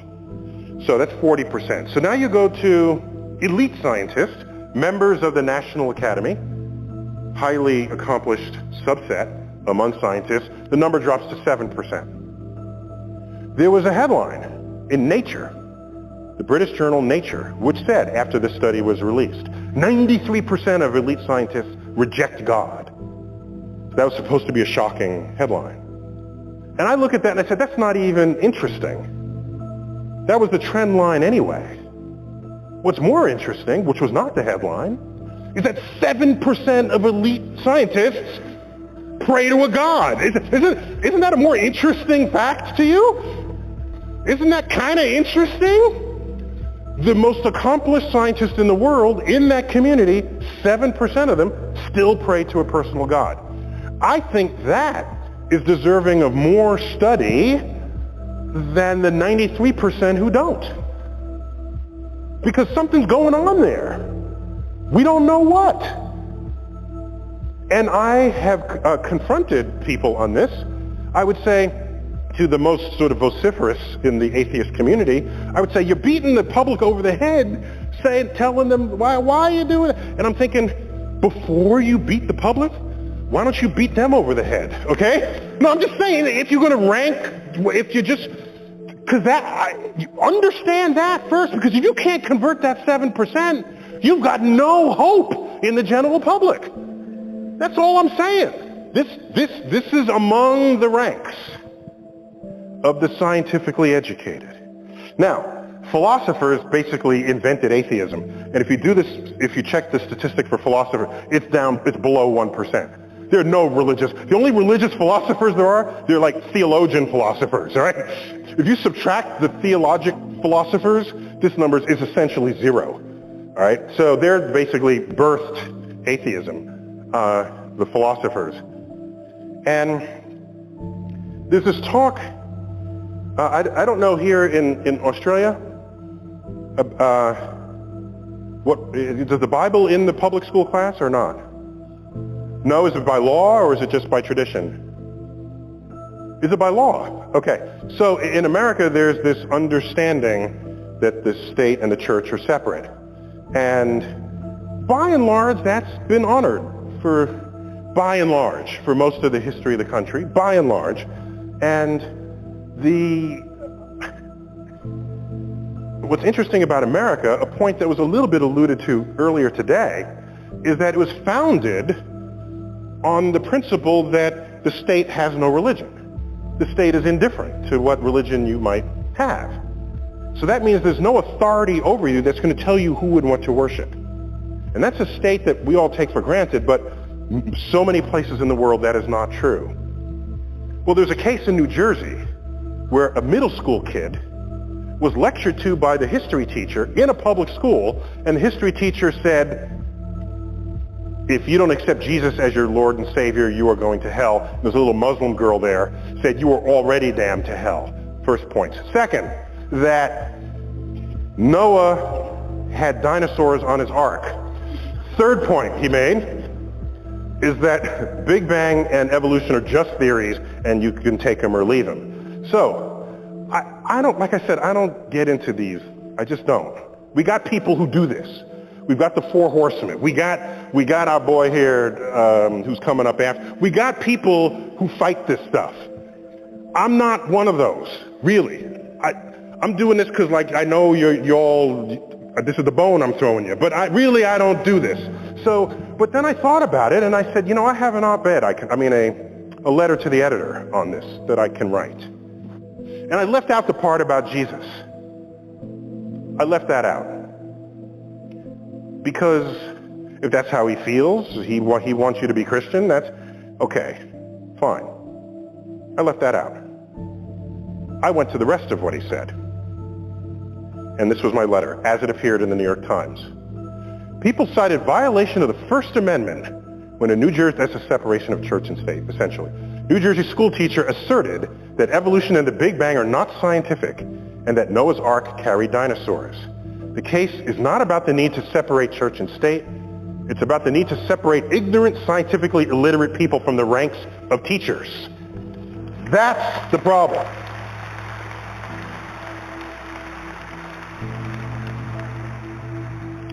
If he wants to believe Jesus is a savior, that's not synonymous with being scientifically illiterate, because 40% of American scientists pray to a personal God. What is identical with being scientifically literate is that if Noah was a human being, he did not have dinosaurs on his ark, because humans and dinosaurs did not coexist. All right? Every one of those scientists knows that, even the 40% who pray to God. So this is how I've sort of split the kingdom there. Then you get the billboard wars. Okay, this was fun. Big Bang Theory. You got to be kidding. God. All right. So this goes on. This is what we put up with. All right. So then then there was like, let's come back. Praise Darwin, evolved beyond belief. Freedom from religion found it. So the billboard wars are in progress here. There's some people who are like okay with God and okay with sort of how things evolve, so they ride the fence. So here's a bumper sticker. The Big Bang Theory. God spoke and bang, it happened, you know? So they're excited about both, God and the Big Bang. But then we had this idiot back in May, Judgment Day. Did this Judgment Day stuff reach below the equator? Jeez, okay. Yeah, it was. Now the good thing is unlike other predictions, like Jesus will come one day, this had a date, okay? You could test it. This was like easy to test. You just sort of wait around for it, all right? So, now it turns out that May 21st was only the day Jesus was supposed to show up. The actual end of the world is October 21st. So the end of the world is still to come this year. This is directly from the website. So I had to tweet. So this is May 21st. So on May 21st, or May 20th, I tweeted this. If Jesus actually arrives May 21st, it'll be easy to convince skeptics. If he doesn't show up, do the faithful become atheists? That was my question. Now, in a Twitter stream, it's a live conversation with complete strangers. Everybody depositing their 140 characters worth of thought. So here this is. there was a huge reaction to that tweet. Now, you would expect that most of my followers, or at least a big fraction of them, would be sort of atheistic. So you'd expect people to say, this guy's an idiot, why are we even spending any time on them? Well, one such person did make such a reply, but not in the way you might think. No, anyone who's read the Bible knows this camping asshole was full of shit from the start. Okay. So what do you do with that? So this is somebody complaining about the prediction of Jesus coming because he says this other guy doesn't know jack about the Bible, but this guy does. And went on, there are other places where people quoted that one can't know when Jesus comes. So the fact that this guy's saying he knows means he doesn't read the Bible. So this is what's out there. People who are ready to vociferously argue about who knows the Bible the least. September 11th, 2001, we just had our 10th anniversary of that. I happen to live 3.5 blocks from what became known as Ground Zero. This image was taken outside my dining room window. The North Tower is on fire. These are 110-story buildings, the World Trade Center towers. This image is the instant the South Tower was hit. It was hit from the left. You could not see the entry point because we're blocked by this other black building. It's a hotel, a 50-story hotel, which is just kind of in the foreground. You see part of the South Tower punching out. This is before the jet fuel had ignited. And when you ignite jet fuel, you set a deflagration wave, not a bomb wave. It's a different kind of wave. It's not accompanied by a shock. This is a split second after that. The fuel has ignited, creating more pressure. And within a split second of that, the entire South Tower was engulfed. And this is fragments of plane and bodies and office coming out the other side. Now, why am I dragging you through this? 62 minutes later, both buildings had collapsed. And there was blue sky where there was once these buildings. This is directly outside of my apartment building, and the emergency vehicles had come. This is the pulverized World Trade Center dust that had settled several inches of it. I say this because shortly after this gentleman got up, President of the United States, George W. Bush. This is actually my photo of him. I was in that room at that time when he spoke. See the medals there on the table? I was on a committee to tell him who to give those medals to, the Presidential Medal of Science. And so he actually gave them to everyone we told him to give them to, except he didn't read their citations. He's smart enough to know not to pronounce any of the science words that were in the citation. So he put the medal around the neck. Somebody else read the citations. Shortly after September 11th, he gets up. I don't remember where he gave the speech. And he says, in an attempt to distinguish we from they, he says, our God is the God who named the stars. This is before I was on his Rolodex. You know, I could have saved him from himself. Okay? It's a loose quote from Genesis that says God named all the stars in the sky. Okay? First of all, it's the same God. So he's got that wrong. But Allah, God of Islam, and God of the Jewish God, it's the same God. They call them different names, but it's the same book delivering you the same God. Apart from him getting that wrong, he says, our God is the God who named the stars. What he just didn't know, 2/3 of all stars in the night sky have Arabic names. 2/3 of all stars that have names these are all the Arabic star names. All of these. I don't think this is the point he wanted to make. I just think he figured that out. Like I said, it was before I was on his Rolodex. And so you say, well, how does this happen? How do you get a culture where stars in the night sky are named by them? What was going on?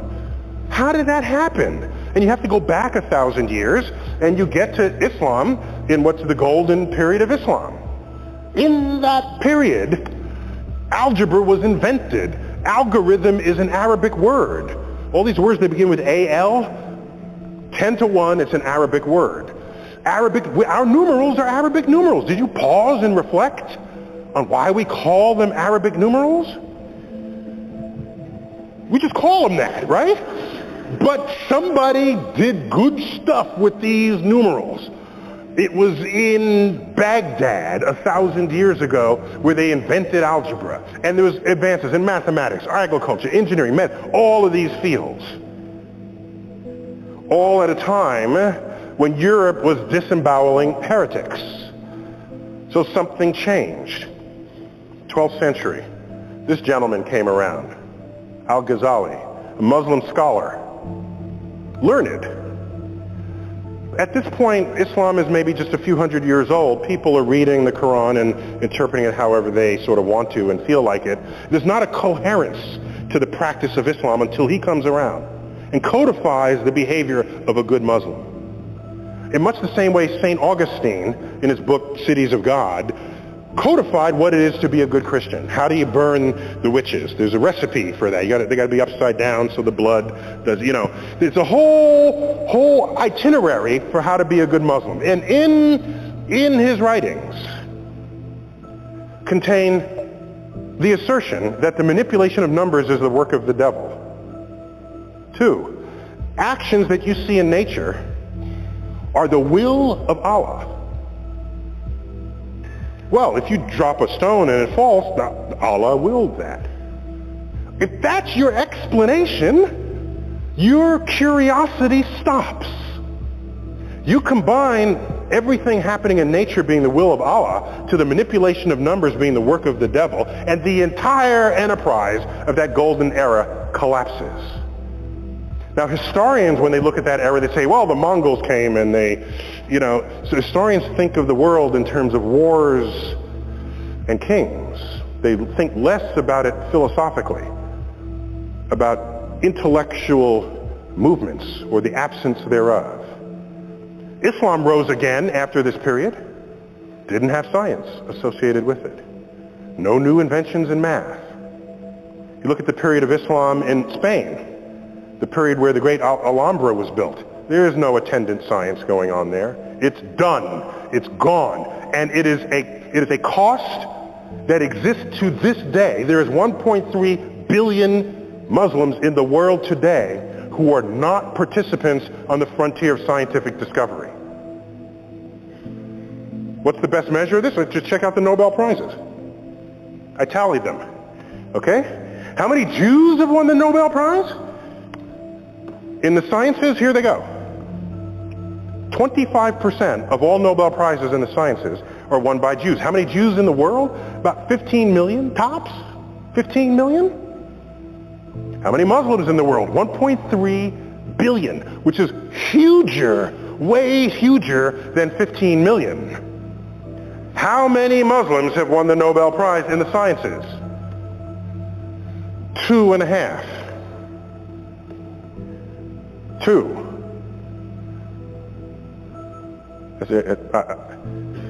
I can't bring myself to call economics a science. I'm sorry. I just can't.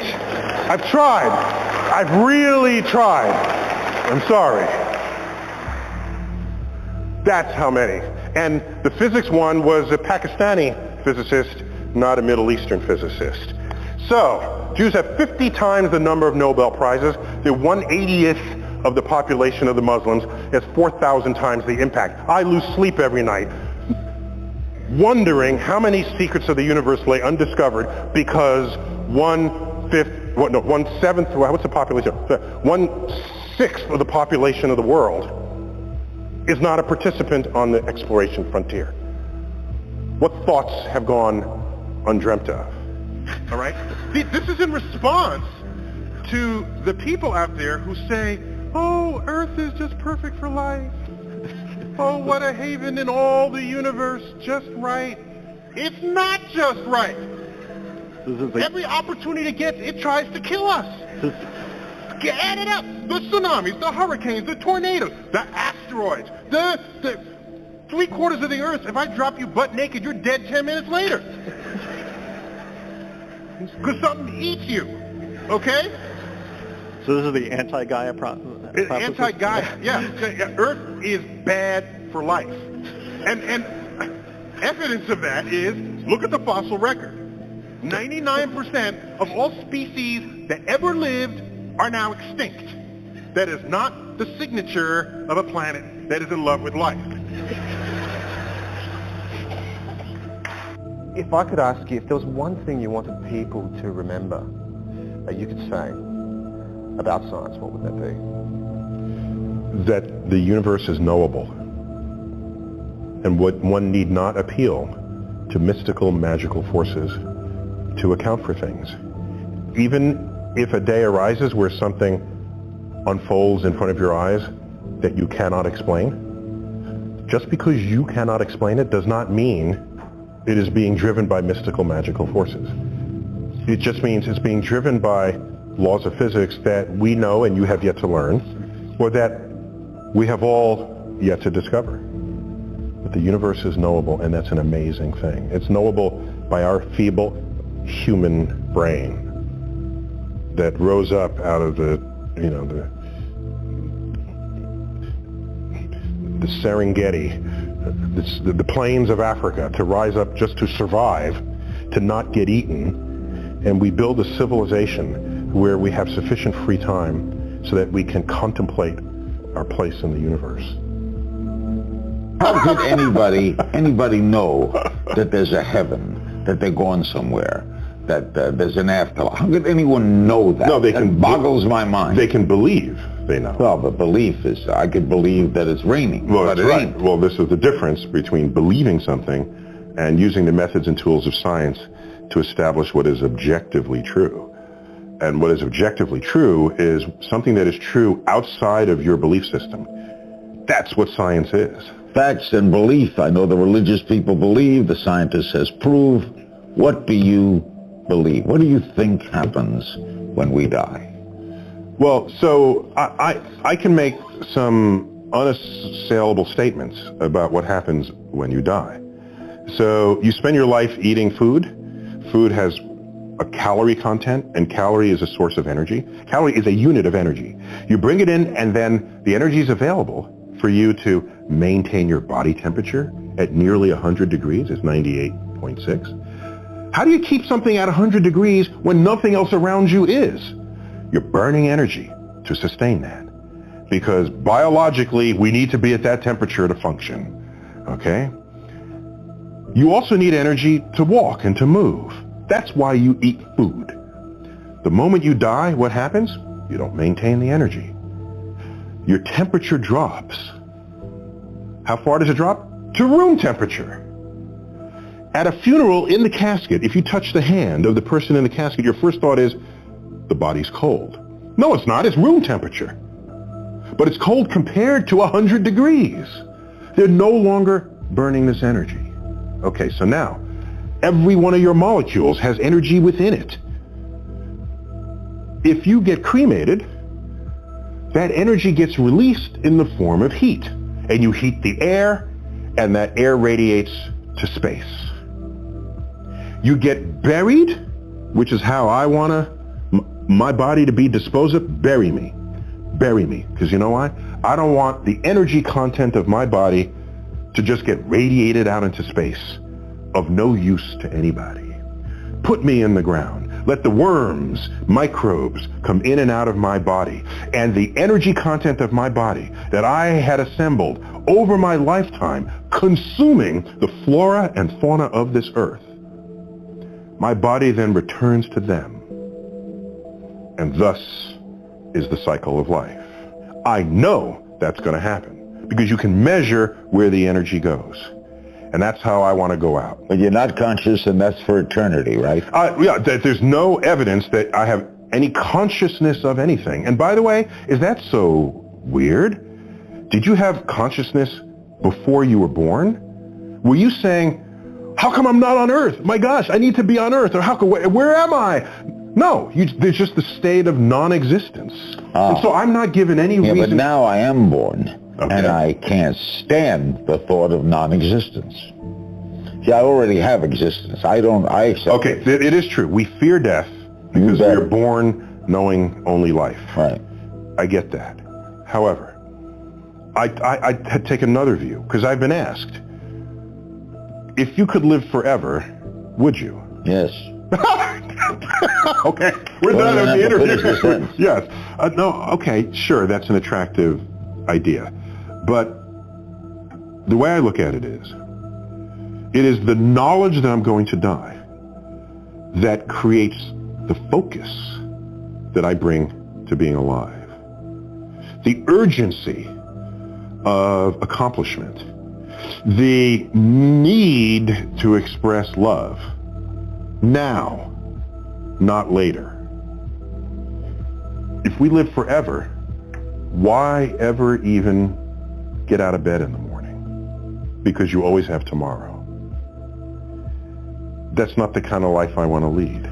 But why, don't you fear not being around? I fear living a life where I could have accomplished something and didn't. That's what I fear. I don't fear death. You don't fear the unknown? I love the unknown. I love it. You know what I want on my tombstone? My sister has this in her notes, because in case I can't tell anyone after I die. On my tombstone, a quote from Horace Mann, a great educator. Be ashamed to die until you have scored some victory for humanity. That's what I want on my tombstone. But you don't fear or think about not being around?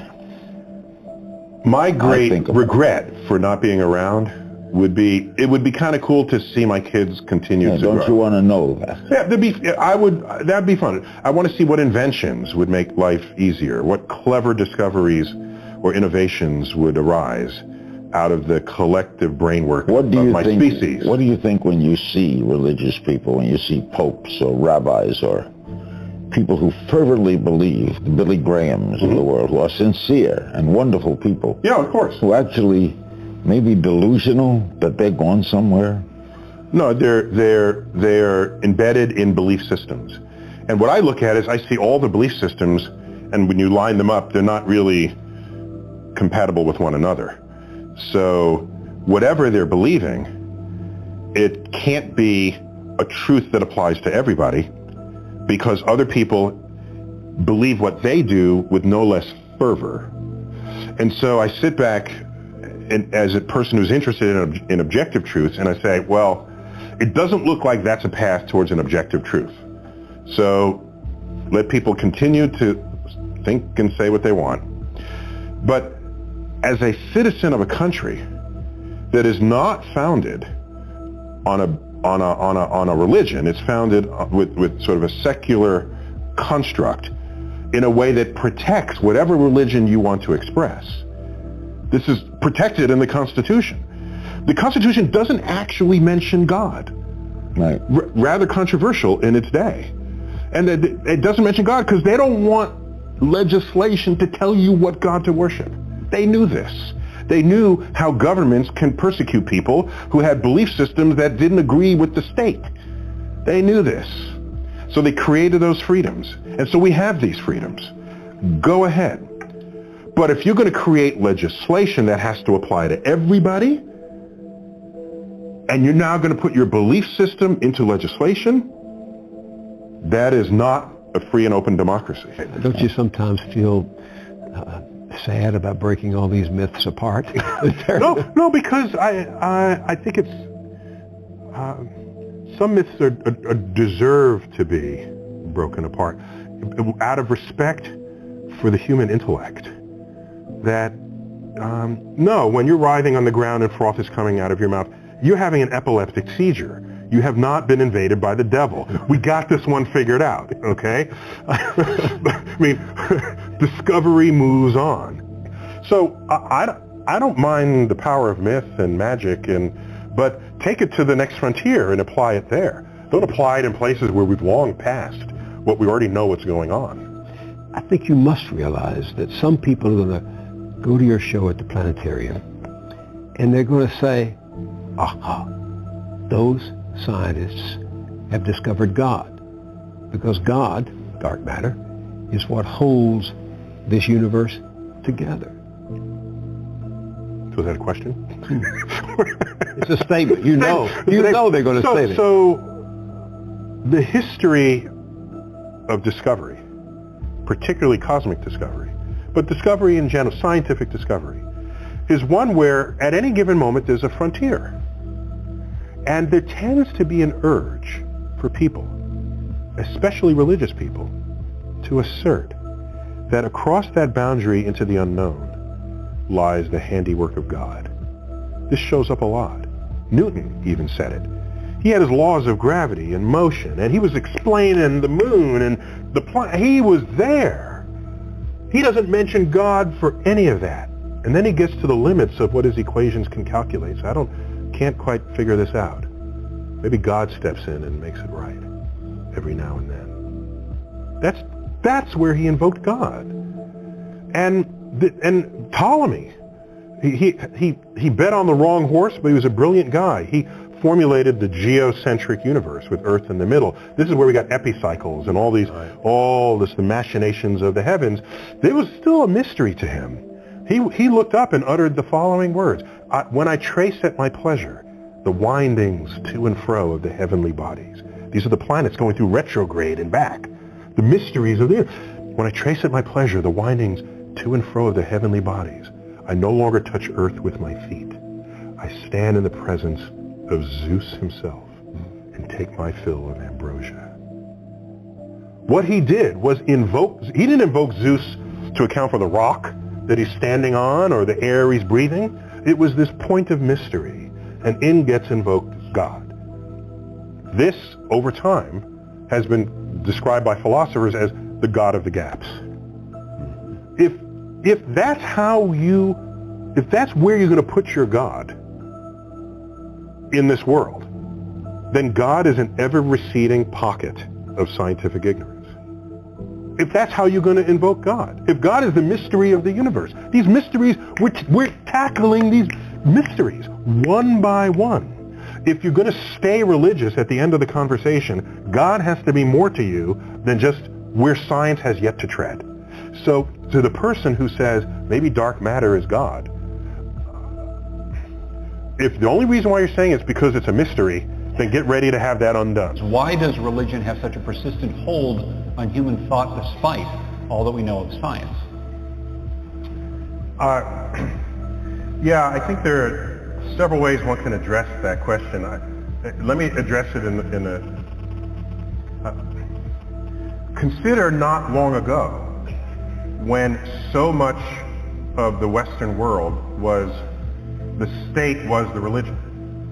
And we have actually moved quite a distance from that compared with 200 years ago, 300 years ago, 400 years ago, the era of the Inquisition and this sort of thing. And so to say that it has such a grip, it has a fraction of the grip that it once did on the operations of human conduct and of society.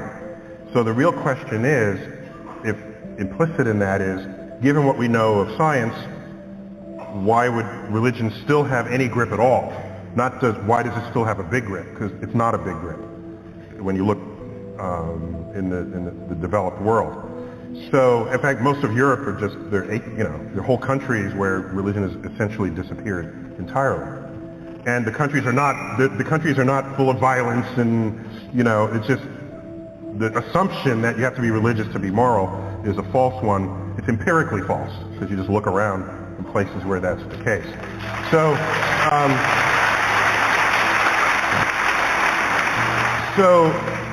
so that's one fact. And pull away from that a little. There's plenty of what goes on in religious texts that has tremendous value to how to think about life and how to treat one another. In fact, Jefferson created what was essentially what you can think of as Thomas Jefferson, the Jefferson Bible. I don't know if you ever heard of this. He went through the Bible, and I think both the Old and the New Testaments, and he crossed off everything that was sort of mythical, magical, things that clearly violated known laws of nature, and kept the rest, and said, here is the stuff of the Bible that should have value to any modern person going forward. If you look at people who are religious today, who are not in conflict with science, they have viewed their religious text as a spiritual, something that gives them spiritual support, not as a science textbook. The conflict in society is when you have those who are still religious, who want to use their religious text as their access point to understanding the natural world. And persistent efforts of the past to make that happen have just simply failed. The Bible does not work as a science textbook. In fact, Galileo knew this, and he himself was a religious man. He's famously quoted as saying, "The Bible tells you how to go to heaven, not how the heavens go." So on that scale, the conflict comes about when that subset of the religious community feels threatened by scientific discoveries that are different from how they interpret what the natural world should be in the Bible. I think it's that point where you get to the concept of the God of the gaps. You go, we do not understand this, science takes us so far, but we don't understand anything beyond that, therefore, that's God. The stuff that we don't get, that's God.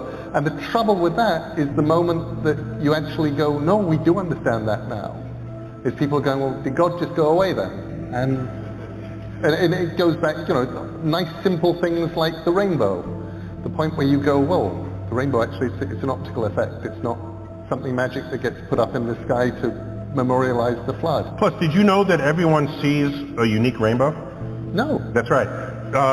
The rainbow is an optical effect for the person who sees it. So if you stand 10 feet to my left, you see a different rainbow than I see. It's a remarkable, fun fact about rainbows. My favorite fun fact about rainbows is the fact that they were originally believed to have 6 color bands, but that Newton added indigo and violet. Newton liked the number 7. He had the mystical feeling for the number 7. Throws in indigo that no one else sees. Yeah, nobody, hands up here, who actually goes, indigo, violet, there's the indigo. You just go purple. Yeah, exactly. The blue, purple. But another thing about the rainbow, because each rainbow is unique to the viewer, it can only be a rainbow that is exactly face on to you. You've never seen a rainbow that was like at an oblique angle. Think about it. They're exactly hemispherical in front of you. That's why you can never get to the base of the rainbow. Because that would mean your perspective on it would change. That's what makes it a good place to hide the gold. Okay? In case you didn't know. All right. Are you outing yourself here as an unbeliever in leprechauns? People have been burned at stakes for that. Indeed am. Another thing, you mentioned the God of the gaps. In a free society, a free pluralistic society, where the freedom of the expression of religion is constitutionally protected, which is a fundamental part of why America was so attractive to immigrants from around the world, whose religious differences were not being supported in their hometown. I will never be one to tell you what you should believe or what you should not believe. What I will say is that if you want to say that where we don't understand things, that's where God rests, that's where God operates, the God of the gaps argument, because I get asked that all the time. What was around before the universe? I don't know. Must have been something, God. So they got to stick in God where we're not there yet. And I just say, we got top people working on that. It's a current frontier. We're not there yet. And given the history of the moving frontier, where people had previously said, well, God must be operating, we're long past that. Those explanations have come. And so there's no compelling reason to say God did it and then sort of give up and go on to the next problem. My issue with the God of the gaps is that if you feel that way, you should not be writing the science curriculum of a classroom. Okay? That's all. Okay?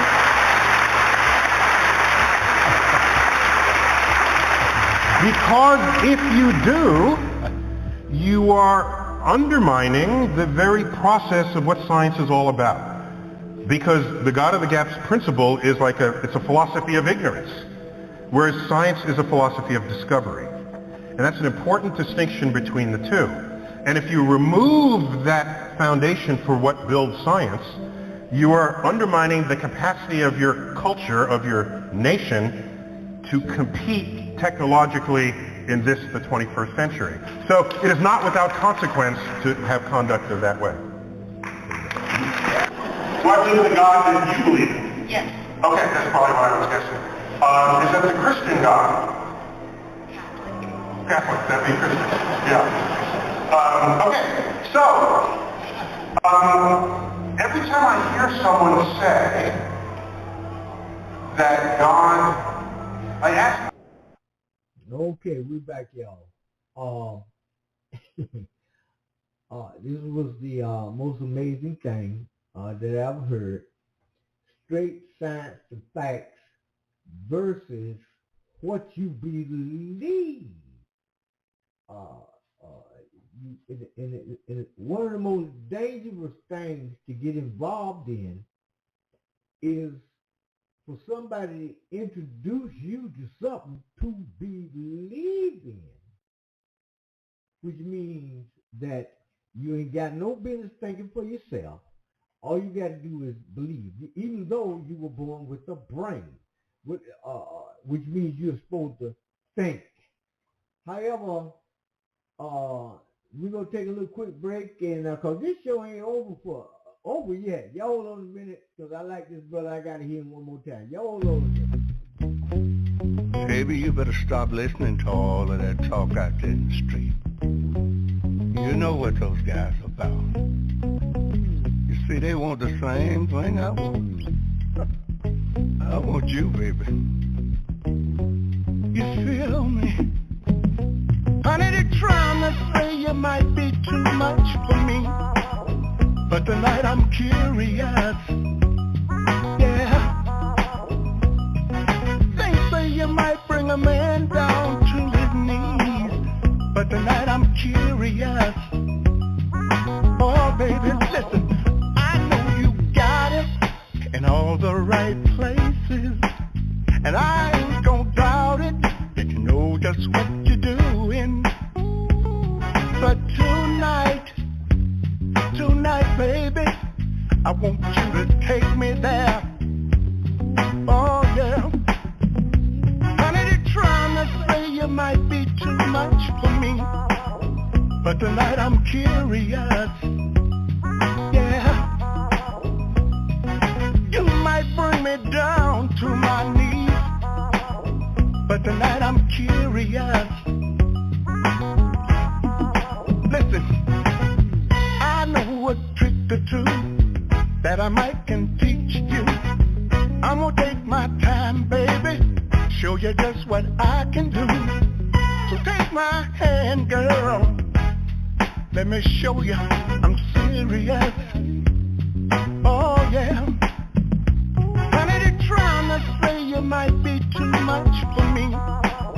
But tonight I'm curious. Oh, baby. They say you might bring a man down to his knees. But tonight I'm curious. Oh, baby. Woo! Oh, girl.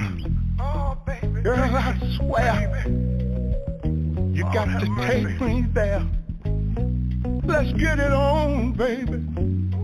Get it on, get it on. It's been too long. Oh, baby. Listen.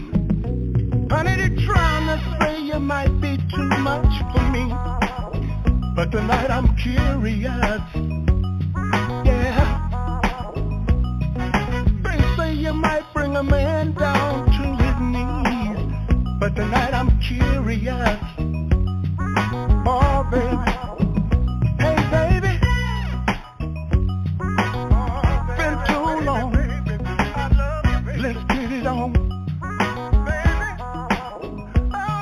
Been too long. Oh, baby. Been too long.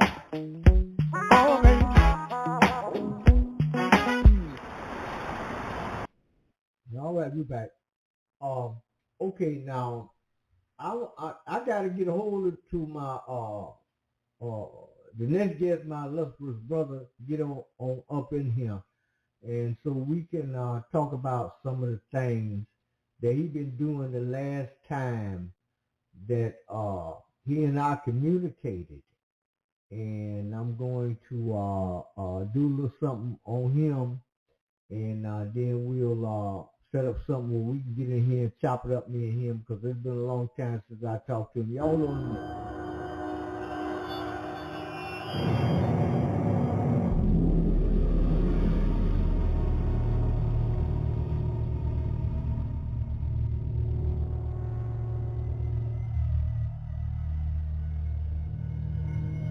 And the thing I'm trying to say is that African Americans were oppressed because of the color of their skin, and homosexuals are being oppressed because of their thought process.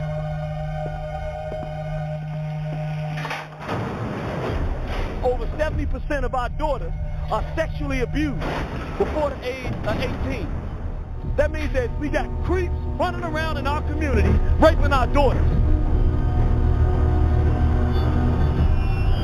Homosexuality has very little to do with what a person is, and very much to do with the biology. Because again, homosexuality doesn't just fall on human lines. There are animals that are homosexual as well.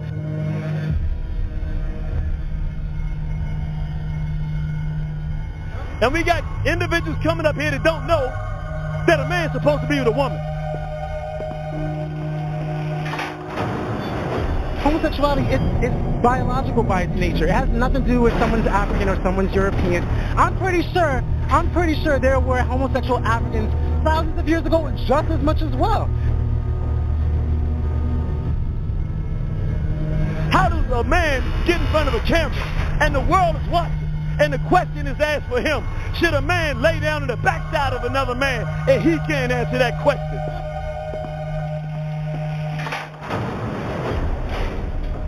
What it's going to take is the eventual desensitizing of how we perceive the negative stigmatization of homosexuality and make it generally accepted to society. Maybe then we wouldn't have to worry about that anymore.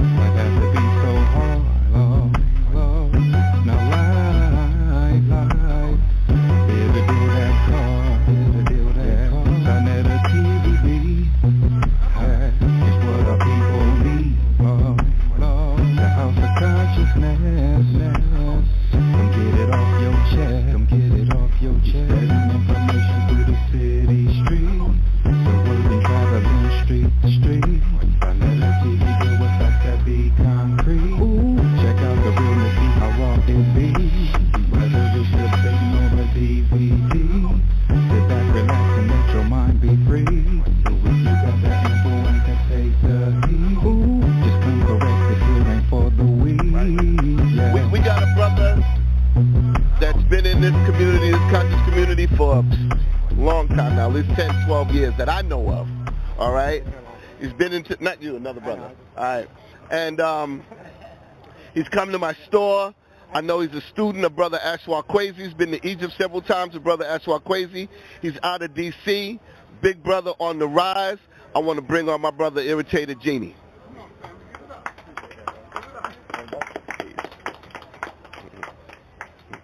Brother, tell us some of the things that you're working on right now and some of the issues that you're addressing in our community.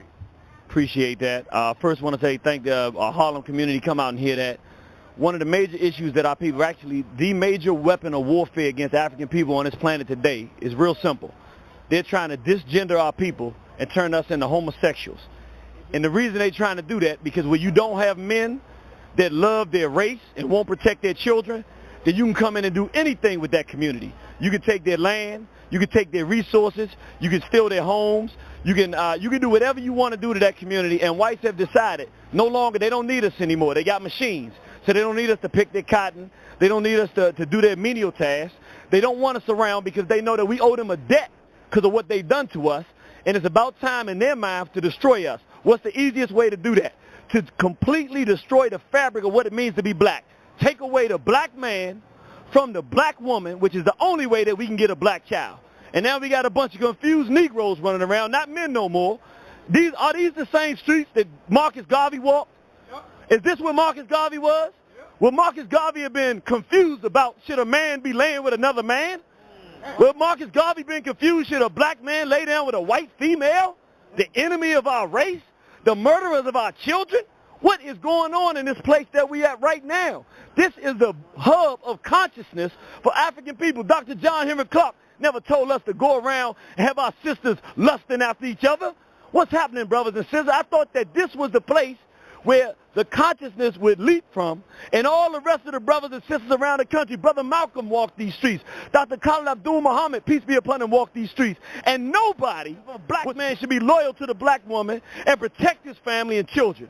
So what we're saying today is this is a serious problem. Do we understand? Our estimates in War on the Horizon, that's our organization, is that over 70% of our daughters are sexually abused before the age of 18.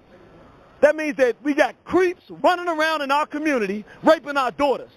And we got individuals coming up here that don't know that a man's supposed to be with a woman. Well, if you ain't going to be with a woman, then maybe you're not going to protect the woman. And maybe if you don't even want to lay down with your own woman and produce a family, you ain't going to protect your children. So now it's easy to make this information and confuse our people with this, because once you take a position like we're doing now, that the only acceptable woman for a black man is a, say it again, my brother, black woman. Is a black woman. Matter of fact, hold up. It was only one, I heard one little voice in the wind. Hold up. The only acceptable woman for a black man is who? And the only acceptable woman for a black man is a black man. So, we got a little confusion here, and that's the problem. Now, y'all see what happens right there, right? You see, that's the problem that we have. Yeah, a black man is supposed to be with a black woman. A black woman is supposed to be with a black man. And then, if we get that right, then we produce a what? A black child. Now, what is the responsibility of a black man for a black child? To protect, to provide. So if 70% of our daughters and possibly 50% of our sons are being sexually abused, are we doing our job, black man? Is that a crisis situation where most of our sons and daughters are walking the streets having to deal with the pain of sexual abuse their entire lives? Can we understand why our community will be in this condition when this is happening? I see people now, I can feel the spirit. People out here have been victims of this madness. And instead of having men and women organizing, which is what we're trying to do with War on the Horizon, organize our community to protect our children from this, instead, we got folks waffling about accepting the results. What happens when you rape that little girl? She doesn't like men no more. She resists that manhood. And what happens? The lesbian starts coming to her and pulls her into that. What happens to that brother that gets molested when he's young? And now his spirit is broken, and he don't feel like he can be a man. Then that homosexual comes and recruits him into that. So see, if you won't be a man in the beginning and say you're supposed to be with your woman and protect your family, it makes it easy to allow this to happen. But once you take a real black African position, that there's no middle ground on this, the only acceptable woman for a black man is a black woman, and the only acceptable woman, a man for a black woman is a black man. Once you know that, then we can fix the problems in our community. And this is what I'm trying to say. This is what we hear. This is why we're talking. That is the simplest way to describe what's happening with our problems in this country and around the world. The whites have decided to destroy our communities. And what they're doing is divorcing the relationship between black men and women. And when that happens, it devastates our whole community. I want you to ask you a question. Name me one program on television with a strong black man who loves his strong black woman and raises a decent, proud, conscious black family. That loves their culture. That talks about going back to Africa and working and bridging the gap between African brothers and sisters in Africa. They won't allow it. They won't put it on TV. Why? But how many times do they show black women that are disgruntled with black men and talk down to black men? Oh, Housewives of Atlanta? Love and Hip Hop. Love and Hip Hop. Give me some more. What they doing? They killing us with it. What about the cartoons? I got a 2-year-old daughter. So she got to watch, she loves the little Doc McStuffin. But guess what? Beautiful, got a beautiful little black girl, but all the toys she deals with is white. Not one black toy. Now, none of, so They never showed a black man as a complement with a black woman so that we can have strong black families. What does that do? That leaves us in a situation where we don't even know how to relate to each other. So we got sisters going around talking about, I should date outside of my race. Now, Marcus Garvey told us then, why is it that after all of the death and decadence and rape and torture that the white race has done to the black woman on the slave plantation, why would we get off the slave plantation and go back to the same behavior? Black man, we didn't do our job and protect our black women. Why is it that now that we off the slave plantation, we would now come here and lay down with the daughters of our enemies? Shouldn't we be looking for vengeance? Shouldn't we be looking to rebuild our communities? Shouldn't we be looking for setting the record straight and setting the score straight? No, what are we doing? Sitting up here confused if a man should be with a woman. We got to run these fools out of our community. How does a man get in front of a camera and the world is watching? And the question is asked for him. Should a man lay down in the backside of another man and he can't answer that question? Every black man should be able to answer that question. You know why? Because how did that happen? How did we get introduced to this? On a slave ship. When they shackled and chained us. And what would these Europeans do? They would rape us. So we should know the answer to that because they forced it on us now. In the original process, now what are they doing? Now they're getting us to capitulate and bend over on our own. Come on, black man, stand up. I hope y'all feel where I'm coming from. This is what we need in our community. We don't need no more chumps, cowards, integrationists, or Negroes. We need black manhood. That's why we're here in New York. That's really what I was trying to get at. I'm going to say something. The brother said group economics is the main thing. No, not the main thing, but it's... Well, I know, but he said group economics is the main thing. Let me just stop for a second. Who has the most money? The homosexuals in our community or the heterosexuals? Who gets the jobs easier? The homosexuals or the heterosexuals? So if economics is more important than our very sexual core, then all of us need to go be homosexual because we can make money, right? No, you got to get first things first. First, the black man's got to be with the black woman. Then we get our economics together. If you don't understand that the core of blackness is the relationship between the black man and the black woman, it don't matter how much I give you. We can give this guy who's confused about manhood and don't know a man supposed to be with a woman, give him as much money as you want. You know what he's going to do with it? He's going to turn more of our sons and daughters into faggots and lesbians and dykes. So it's not about economics. Don't misunderstand me.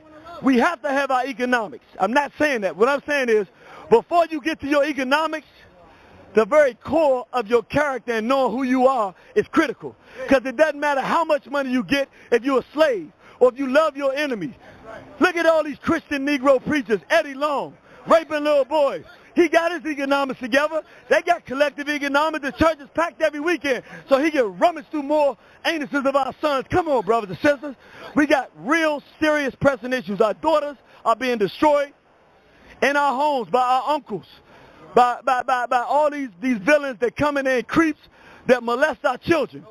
And broken family, where's the black man at to say this must stop today? When we find you violating our sons and our daughters, we will kill you. We will take your life. We will prevent you from ever being able to put your hands in a filthy manner on our children again. That's the source. But you know why nobody wants to talk about that? Because when you talk that way, then you got to be a real man. And you can't do all this talking. And how do you feel about Boko Haram, which is a radical Islamic group, which are black, stealing 300 innocent girls from a village, raping them and imprisoning them, and basically doing that for their political might? They're black and they're going against black. So I mean, how would you feel about that? You know, it's not the white man going against the black man and oppressing the black man. It's the same people of the same nationality oppressing each other because of their own different ideologies. How do you feel about that? He said, how do we feel about Boko Haram?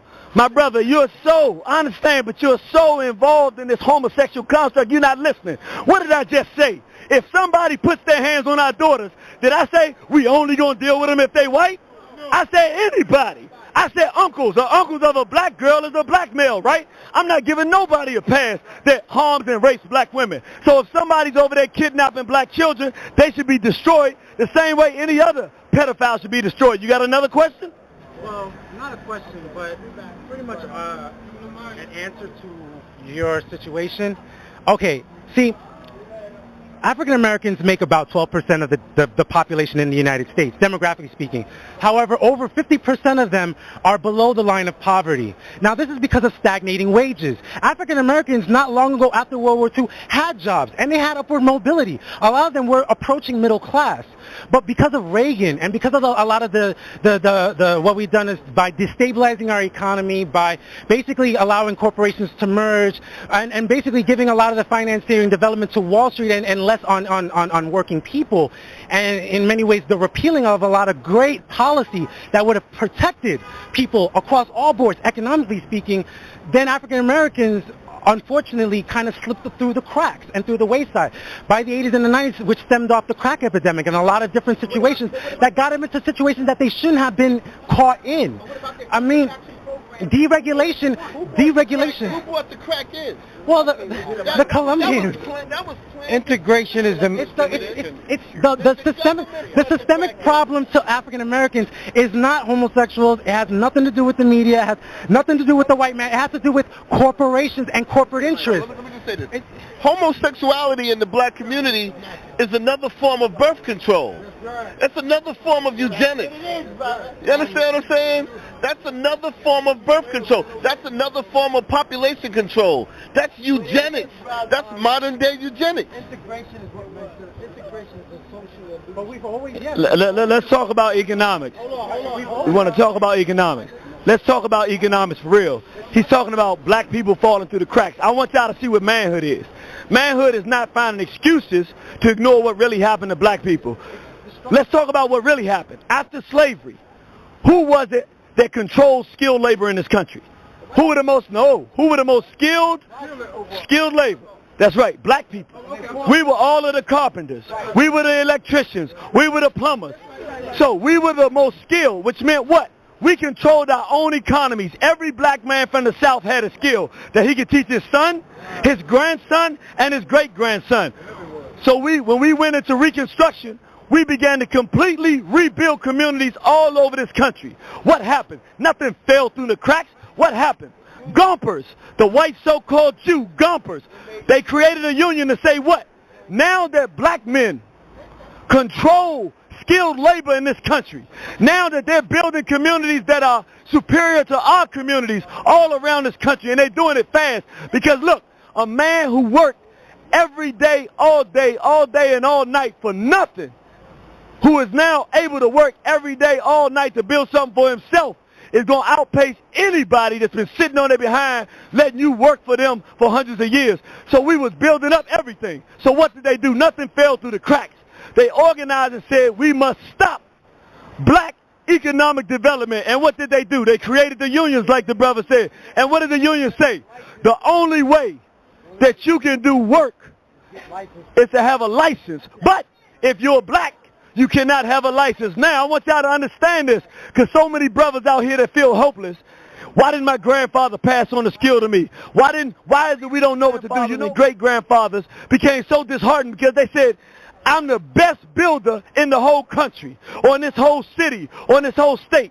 But now, due to laws that we create about racist whites, I cannot make $1 off my skill, because even the white boy would get murdered if he hires the black man who's the best at the job. So now the question for him is, why would I pass on a skill to my son or my grandson that he can't use to make money and make a living and take care of his wife and his child and his daughter? So ain't nothing slipped through no cracks. Look, crack cocaine didn't get on a plane from South America by itself and walk into the black communities. Bush and Reagan, they sat together and they said, we're going to destroy the backbone of the black community, because they said we've been killing these men over and over, but they keep popping back. And they said, why? And they said, oh, we've been missing something. The man is strong, but who is it that takes these broken men and encourages them to stand up and be strong, or put every dollar she has towards him getting an education or getting a skill, and then telling him he can be somebody? It's a black woman. So they said we've made a mistake. We've been targeting the black man, but it don't matter how many times we kill him, that got us a set. Give him new life. Let's go after her. So they made a drug that would crack the backbone of the black community by destroying black women. Did it.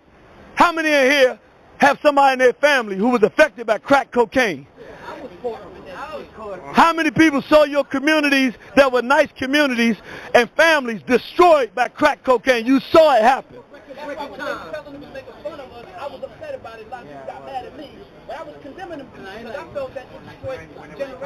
It destroyed generations of our people. And again, when you take the black woman who traditionally, no matter how crazy we were as black men, mama was always at home with the little children, I got you, and putting in for our people and keeping us strong. Now, not only do they get the black male that they're attacking, but now they're giving the black male the tool to destroy his own woman, which is the very backbone that makes him a man and keeps him alive. And because all of his other economic means are taken from him, and he's desperate to get money, he's not measuring and calculating the science of genocide. He takes it, gives it to his own woman to destroy, and then gets locked up and goes back begging for her to work to try to get him out of it. And at some point, as a race of people, we got to stop playing games and say, wait a minute. There's a puppet master, a string master. He brought us here on a slave ship. Then he went and colonized Africa and murdered and brutalized our people. These whites are not our friends. These Arabs are not our friends. We got to stop having silly debates over shit. Males lay with males. Start being families again. The black man with the black woman, and we got to be honest with ourselves. If we're going to survive on planet Earth, the ugly truth that we're afraid to admit to ourselves and that we whisper about behind closed doors. But that white boy right there, he's our bitter enemy, and he's trying to destroy us. And only one of us are going to survive. Is it going to be the black race or that thing right there? And that thing right there is looking right at me with those ugly, vicious blue eyes because he knows it's the truth.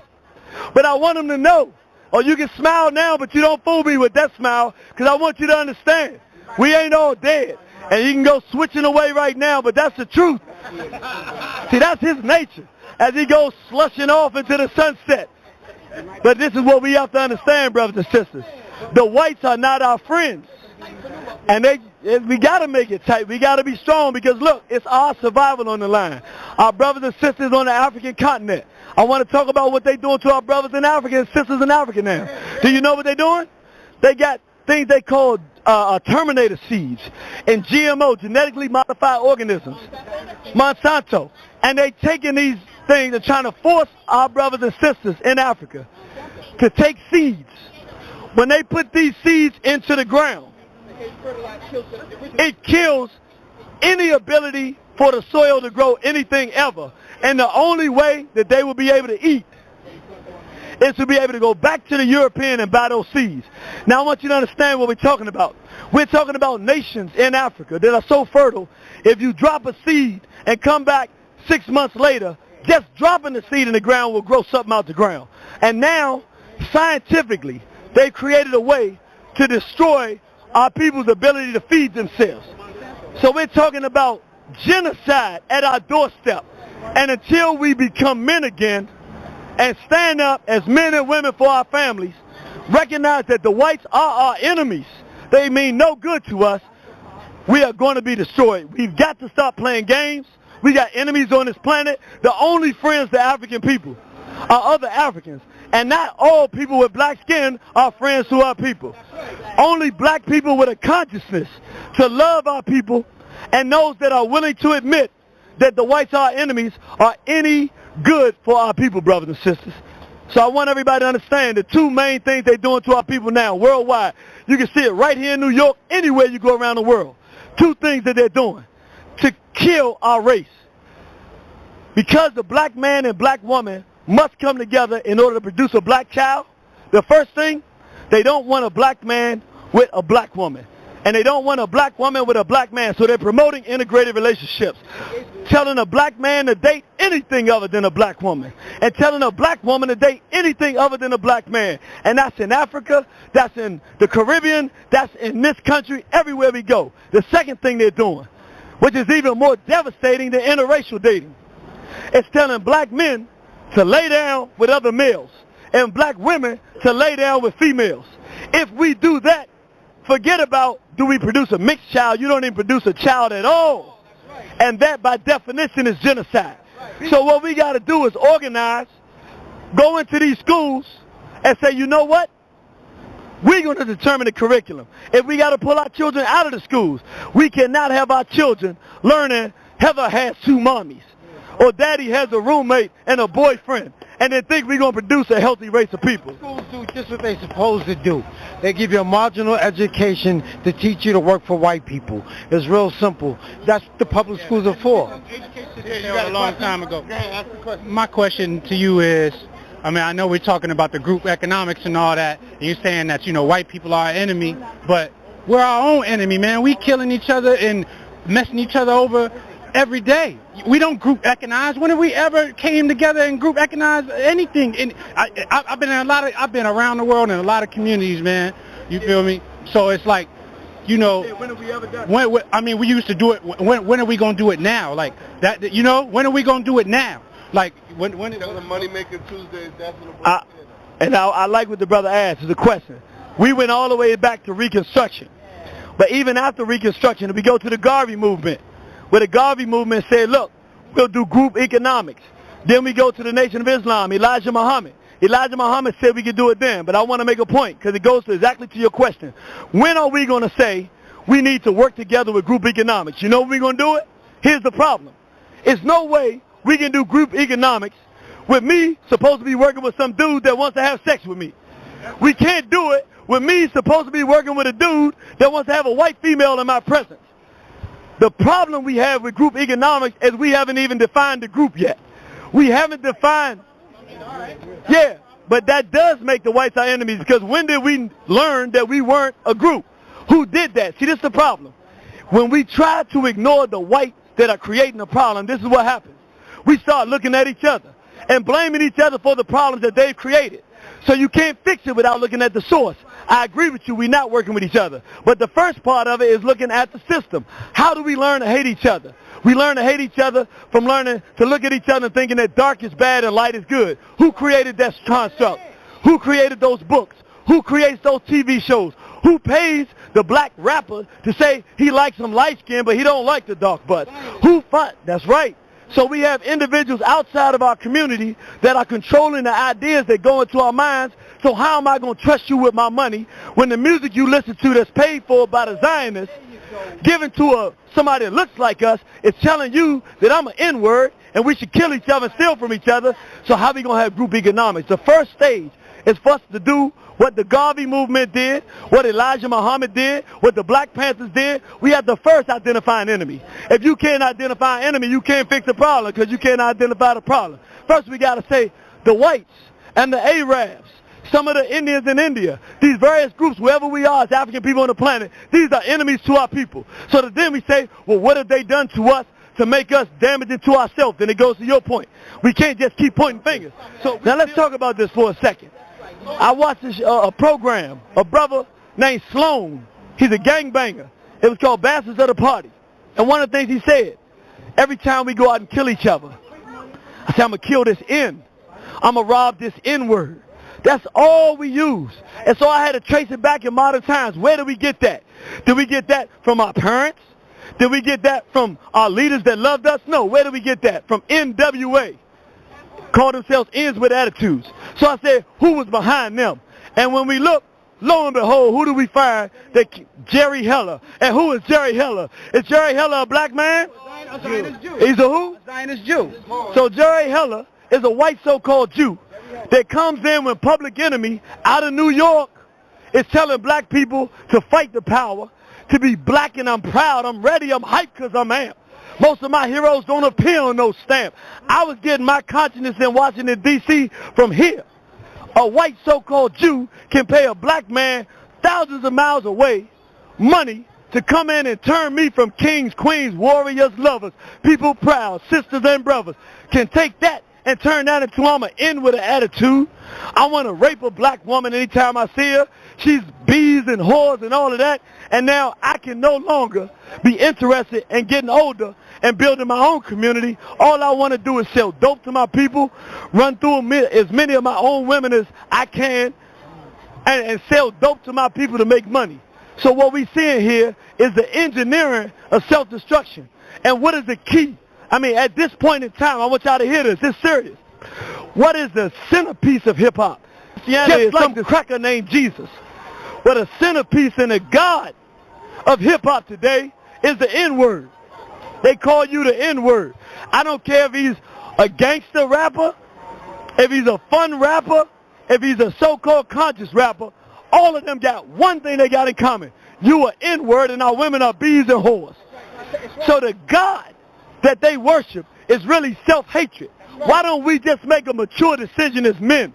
If we're going to be men, we can craft whatever world we want. Does brother and sister work? Hasn't it always worked? Has it ever felt bad for a brother to say, what's up, brother? Come on, look. Now, we know this. Let's keep it real. We use the N-word all the time. But watch this. Y'all know what I'm talking about. When your car breaks down and you've been N-wording all night and you're on a dark road and if don't nobody come and a brother pull over and get out the car, then you say, what's up, N-word? Could you help me? No, you don't do that. Why? Because you know if you say that, he might get back in the car and drive on. What you gonna say? I mean, the hardest dude in the hood. I mean, I'm a thug, I'm a gangster. When you pull over, oh, brother man, could you help me with my car? So look, if we need each other then we can be brothers. And if a sister pull over, are you going to say, what's up, B? Hey, ho, come here, ho. Nah, you going to say that because she going to drive off? What you going to say? Hey, sister, could you help me get my car going? Well, if she good enough to be your sister, when she can help you there, why can't she be your sister all day long? Because if she's your sister all day long, then you got to ask her what's going on with you. And when you ask her what's wrong with you, she'll say, I'm dealing with some problems. And when you say, what are those problems? As you dig deeper and deeper and deeper, she going to say, when I was 6 years old, somebody touched me. And that's him over there that I call uncle. And when you dig that far and you care about her, now you got a reality to say, that guy molested her. Has he stopped molesting? No. So he probably still doing it. So now I'm responsible for doing something. And because we've forgotten what it feels like to be men, and we don't want to fix nothing in our community, we just want to talk. We don't really deal with the real issues that are confronting our people. Until we deal with the real issues that are confronting our people. Why you think black women hate black men? They don't want to help give us no money and finance the people that are tormenting them as children. Why you think so many brothers hate their brothers and sisters for the torment that they're facing? We got to get serious. If we don't deal with sexual abuse in the black community, we can't have an economy. If we don't deal with this onslaught of homosexuality in our community, we cannot have an economy. And if we do, the homosexuals are going to own it, and the only way to get in is to do what? And we also got to stop the individualism. Yes, sir. We also got to stop with the materialism. Because there are three religious things that we live by on a day-to-day basis religiously, us black people. And we spend tons of money that we don't have on foolish things that we don't need to impress people that we don't like, which will be ourselves, unfortunately. And that's something that we really got to come together collectively. That's why the whole concept of group economics is key. But a lot of key points that you're touching on is absolutely correct. We do got to come together as people understand where we're coming from. I just want to ask this question. Why do the young generation today walks around with so much anger? That's an excellent question. The brother said, why do our young people walk around with so much anger? I know because I went through it. The way a young person is supposed to come into the world is that they're supposed to have some direction, a mother and a father, men and women in their community that can prepare them to be successful in the world. It's very few of our children that grow up in a home with a father who is prepared to raise them to be independent and a mother who is prepared to supplement that and raise them to have the confidence to deal with the world that we live in, and that teaches them that they're in a war for their survival and how to navigate these waters. So imagine you are in a war where the most powerful individuals on the planet are targeting you for destruction every day of your life, but nobody has explained to you what you're dealing with. You got to try to figure all this out on your own. A little black girl got to figure out, why is it that people talk negative about me because I'm dark-skinned? A little brother got to figure out, I'm black, and black people talk negative about me because I'm black and I have a wide nose, which is a black feature. So we got to understand, our children are going around not knowing, having no understanding of what's going on around them, and everything they've been given is just filth. And even though they follow what they've been given, all it brings them is pain. So what they listen to tells them to sell dope, and it's supposed to be great. But when they sell dope, they get locked up. Some of them get molested. Some of them get raped. Some of them just lose their ability to get a job later in life. So even if they do graduate, they can't get a job. And so they realize everything that I was given in my life that was supposed to help me make it in this world has only hurt me. So they're frustrated and they're angry. They got enemies all around them, but no one has identified them. So to them, their enemy is that N-word across the street. Or their enemy is their sister, that B or that hoe, she did this to me. And imagine, I spent most of my life studying. I have an understanding, so I can do this.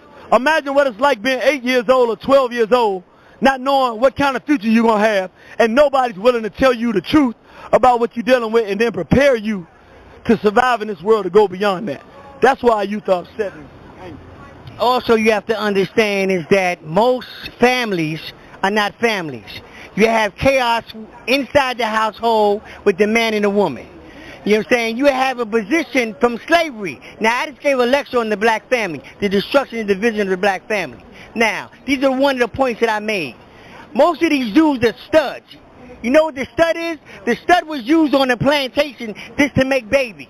You know what I'm saying? He traveled from plantation to plantation. What he did was stick and move. Stick and move. And most of these young people or young brothers out here are sticking and moving. They don't care nothing about being responsible. They don't care nothing about taking care of them babies. They don't care nothing about that. You know what I'm saying? So this is a mental behavior. This is something that was taught on that plantation. We also have to understand this. When we're dealing with the black family, there's no love in that family. There's no love in their family. There's hatred. You know what I'm saying? There's hatred and confusion going on in this environment. So we got to understand that if there's no love in the house, if that mother don't grab that child when that child come home from school and say, honey, I love you, give me a kiss, or none of that. Or the kids don't see that in the household. They don't see nobody hugging and kissing each other. You know what I'm saying? And when we grew up, we would eat at the same table together as a family. So a lot of this has been transformed, and we don't do it anymore. So that's what the problem is. Yeah, my question is, I'm speaking on my generation. I'm 21. Like, I don't really know how to approach someone my age, like a girl. I don't really know how to approach her because I don't want to be ridiculed because I'm trying to show respect. But then again, a lot of females don't really get it, and they don't really get why I'm showing respect. Because I'm just trying to do the honest thing. I don't really know how to properly approach a female with respect because things are different now. That's real talk. I don't really know how to say the other young brother. Well, I can answer that question by saying this. I'm 24, and a lot of young black women don't know how to nurture anymore because the black man is supposed to provide and protect. The black woman is supposed to nurture that man and lift him up so that he can go attack the world every day. These women are too busy because of years of being single mothers and, those single mothers getting ahead, they're saying, well, I don't need the man to provide and protect. I can be everything in one. I don't need that man for nothing. And that's where the problem really lies, because when a man approaches a woman, just like he was talking about, he's kind of unnervous. He's on edge because what is the right thing to say to this woman to get her to realize that I'm approaching her from a position of respect? And that's really the problem. We getting deep up here. I know it's going to get like this up here. It's serious. Excellent question, excellent. I want y'all to consider something. And this is why I say it's important to understand and identify the enemy. This is what has happened. The way that it's supposed to work is that men are not only there to physically protect their families, but they provide direction. The men look and see what are the problems that are coming. Is police brutality going to become a problem in this community? Then they get with the men and start saying, okay, sisters, this is what you need to do because this is a problem. Or Are there rapists in the community that are hurting children? Then they say, okay, look, these are the way that all the children are going to come home. In other words, men don't just provide physical protection. They look and see what the problems are. This is what has happened. While we've been smoking dope and selling dope in our community, violating our daughters and destroying them, and violating our women and destroying them, the whites have been busy financing black culture through music to teach the black woman to hate the black man. So that comes in the form of not just our music, movies like Color Purple and any number of them. And so what is happening in the books, in the education system? So remember, this is a scientific process of genocide and deconstructing the race of people. Our women are taught through our making music, calling them bees and whores every day. I want you to think what we expect. Think about it for a minute. Since the 1980s, since NWA, the most common word in the black community to refer to a black woman is what? Bitch. All right. I want you to think about that for a second. The most common word, not used by whites, used by black males to refer to our own woman is what? Bitch in a hole. Okay. Right. But who started it? Right. But who told them to do that? The men of the leaders. Remember, the men of the leaders. We came out and told our women to do that. So this is what's happening. And it's not your fault, but I'm saying our generation set a precedent of attacking our own women and left you with a situation that all we told you was that we was a bunch of ends, that's what you grew up listening to, and our women was bees and hoes. And you grew up calling them that.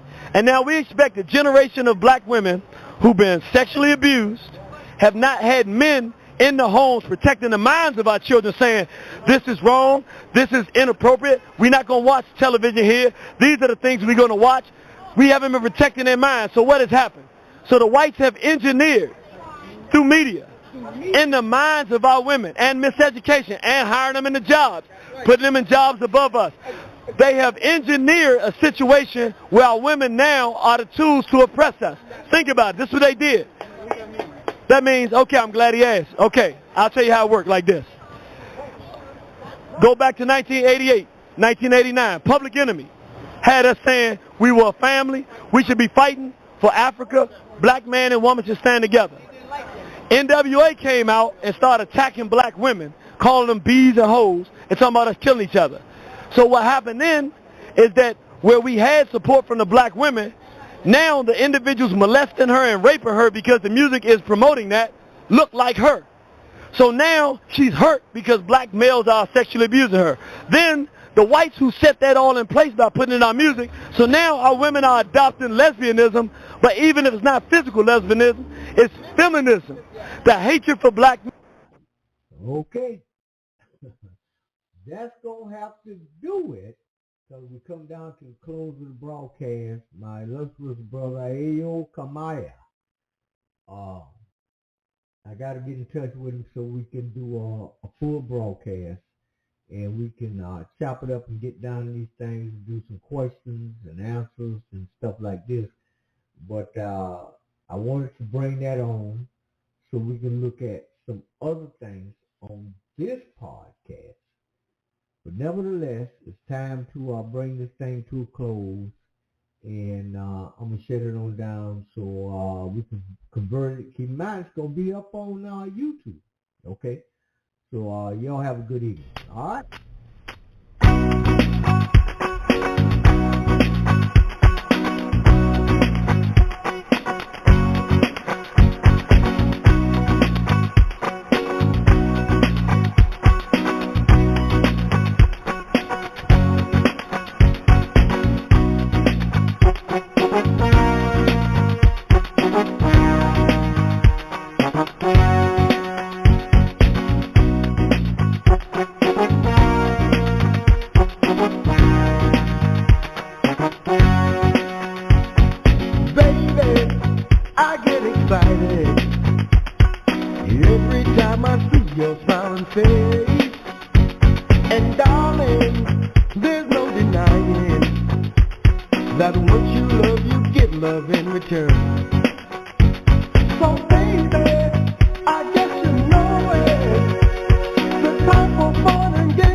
Exactly what it is things I'll do for you. 'Cause I'll make it good. I'll make it good for you. I'll make it good for you. I'll make it good for you. Anywhere you want me to. I'll make it good for you. I'll make it good for you. I'll make it good for you. Anywhere you want me to. Girl, I know you feel it. When love gets love, you get love in return.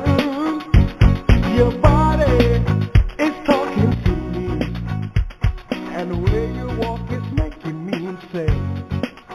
So let's stop wasting time. I want you to be mine, to be together for the rest of our lives. My love and the yearning is getting stronger and stronger, and this is why I say I'll make it good. I'll make it good for you. I'll make it good for you. I'll make it good for you. Anywhere you want me. I'll make it good. I'll make it good for you. I'll make it good. I'll make it good. I'll make it good for you. Anywhere you want me to. I'll make it good for you. I'll make it good for you. I'll make it good for you. Anywhere you want me to. I'll make it good. I'll make it good. I'll make it good for you. I'll make it good for you. Anywhere you want me to. As far as love, sweetheart, I'll make it good to you. So special, I move from the hood with you. Worship the ground you walk on, queen, black sister. No abuse, I don't smack them, I relax them. My own mother gave me the word of approval. She said, son, this the one, she what you call beautiful, intelligent, with the body better than Pam Grier. I'm not jealous, it's a compliment the way that man stare at your exotic walk. I promise you, I want your heart at least 6 months before you give me private parts. Don't think I'm a hit and run, I'm trying to get funds together. So me and you combined could be one forever. Now we like bills and talking how we like children. Your family show me love, they understand my feelings. Guaranteed you're gonna marry me, white dress, nice neck, cover your face looking suitable. The love is mutual. Cohen family, hootie hoo at the reception. It's over now, honeymoon time, no protection. The whole industry love the way Bacardi carry flows with my uncles the best. Kalabani, Larry, and Joe.